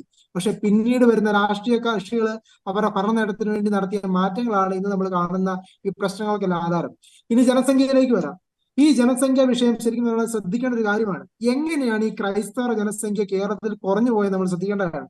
1970 കാലഘട്ടം നമ്മൾ നോക്കുവാണെങ്കിൽ കേരളത്തിലെ ക്രൈസ്തവരായിരുന്നു ഏറ്റവും കൂടുതൽ ജനനിരക്ക് മുൻപിൽ. അതായത് ക്രിസ്ത്യാനികൾ ജനനിരക്ക് കഴിഞ്ഞിട്ടായിരുന്നു മുസ്ലിങ്ങളെ ഹിന്ദുക്കളിലേക്ക് ജനനിരക്ക് കേരളത്തിൽ 1970 കാലഘട്ടത്തിൽ. ഈ 70 കാലഘട്ടം കഴിഞ്ഞിങ്ങോട്ട് വന്നു പോയപ്പോഴാണ് ക്രിസ്ത്യാനികൾ കേരളത്തിൽ കണ്ടമാനമായിട്ട് കുറഞ്ഞു പോയത്. അവരുടെ ജനനിരക്ക് ഇന്ന് വെറും 13% കിടക്കുവാണ്. വെറും 13% കേരളത്തിലെ ക്രിസ്ത്യാനികളുടെ ജനനിരക്കും 20%മാണ് കേരളത്തിലെ ക്രിസ്ത്യാനികളുടെ മരണനിരക്കും കിടക്കുന്നത്. ജനനിരക്ക് 13ഉം മരണനിരക്ക് 20ഉം. അതേസമയം മുസ്ലിം സമുദായത്തിനാണെങ്കിൽ 44% ജനനിരക്ക് കിടക്കുമ്പോൾ 20%മാണ് അവരുടെ മരണനിരക്ക്. ആ രീതിയിലേക്ക് വലിയൊരു വ്യത്യാസപ്പെട്ട് വരുന്ന ഒരു മതത്തിന്റെ രീതി നമ്മൾ നോക്കുകയാണെങ്കിൽ വളരെ വ്യത്യാസപ്പെട്ടാണ് നമ്മുടെ ഡെമോഗ്രാഫിക് ചേഞ്ച് നമ്മുടെ കേരളത്തിൽ നടക്കുന്നത്. അതുണ്ടാക്കാൻ പോകുന്ന രാഷ്ട്രീയ തലത്തിലും സാമൂഹിക തലത്തിലുള്ള മാറ്റങ്ങൾ എന്ന് പറഞ്ഞു കഴിഞ്ഞാൽ നമുക്ക് ചിന്തിക്കാവുന്ന അതീതമായിരിക്കും ഇനിയുള്ള കാലഘട്ടത്തിൽ. ഇതിന്റെ ഒരു റൂട്ട് മാപ്പിലൂടെയാണ് ശരിക്കും വരുന്നത് രാഷ്ട്രീയ കക്ഷികൾ നയിക്കപ്പെടുന്നത്. ആ രാഷ്ട്രീയ കക്ഷികളെ ചില തീവ്ര സംഘടനകളൊക്കെ കൃത്യമായും ഇത് മുന്നോട്ട് കാണിച്ചുകൊണ്ട് തന്നെയാണ് അവരുടെ നിലപാടുകൾ എടുക്കാനായിട്ടും അവരുടെ പ്രകടന പത്രികകൾ ഉണ്ടാക്കാനായിട്ട് പോലും പല കാര്യങ്ങളിലേക്ക് നയിക്കുന്നത്. ഒരു മനുഷ്യന്റെ നന്മയേക്കാൾ ഉപരി മതത്തിന്റെ നന്മയിലേക്കും വിഭാഗത്തിന്റെയോ ജാതിയുടെയോ ഒക്കെ നന്മയിലേക്കും എന്ന രീതിയിലേക്കാണ് ചിന്തിക്കുന്ന ഒരു സമൂഹവും ഒരു രാഷ്ട്രീയ കക്ഷികളും ഇവിടെ മാറും എന്നുള്ളത് വളരെ വേദനാജനകമാണ്. ഇവിടെ കൃത്യമായും കേരളത്തിലെ ക്രിസ്ത്യാനികൾ ശ്രദ്ധിക്കേണ്ട ഒരു കാര്യമുണ്ട്. നിങ്ങൾ സുരക്ഷിതരല്ല, നമ്മൾ സുരക്ഷിതരല്ല എന്നുള്ള കാര്യം എന്ന് പറഞ്ഞു കഴിഞ്ഞാൽ ഈ ജനസംഖ്യയും ജനനിരക്കുമാണ് ഇന്നത്തെ രാഷ്ട്രീയ കക്ഷികൾ കൃത്യമായും ഉപയോഗിക്കുന്നത് എന്ന് അവരുടെ പ്രകടന പത്രികകളിലൂടെയും അവരുടെ ചർച്ചകളിലൂടെയും ഇനിയെങ്കിലും മനസ്സിലാക്കിയേ തീരൂ. മാത്രമല്ല നമ്മുടെ ഇവിടെയുള്ള കോൺസ്റ്റിറ്റ്യുവൻസികളുടെ എണ്ണത്തിൽ കുറവ് വരുന്നതും ഈ ക്രൈസ്തവ മേഖലകളിലാണെന്നുള്ളതും ചിന്തിക്കേണ്ടതായിട്ടുണ്ട്. ഈ ക്രൈസ്തവ മേഖലയിൽ കോൺസ്റ്റിറ്റ്യുവൻസിയുടെ കുറവ് വരുന്ന സമയത്ത് നമ്മൾ ശ്രദ്ധിക്കേണ്ടതായിട്ടുണ്ട്. നമ്മുടെ ശബ്ദം ഉയർത്തേണ്ട സ്ഥലത്ത് നമ്മുടെ എണ്ണം കുറഞ്ഞു പോവുകയാണെന്നുള്ളത് കൃത്യമായും അത് മനസ്സിലാക്കിക്കൊണ്ട് ഈ ഡെമോഗ്രാഫിക് ചേഞ്ചിനെ കൃത്യമായും കേരളത്തിലെ ക്രിസ്ത്യാനികൾ അഡ്രസ് ചെയ്യണം. അവര് ഇങ്ങനെ ഈ രീതിയിൽ കുറഞ്ഞു പോയിക്കൊണ്ടിരുന്നു കഴിഞ്ഞാൽ നാളെ കേരളത്തിൽ നിലനിൽക്കാത്ത ഒരു അവസ്ഥയിലേക്ക് മുന്നോട്ട് പോവുകയാണ്.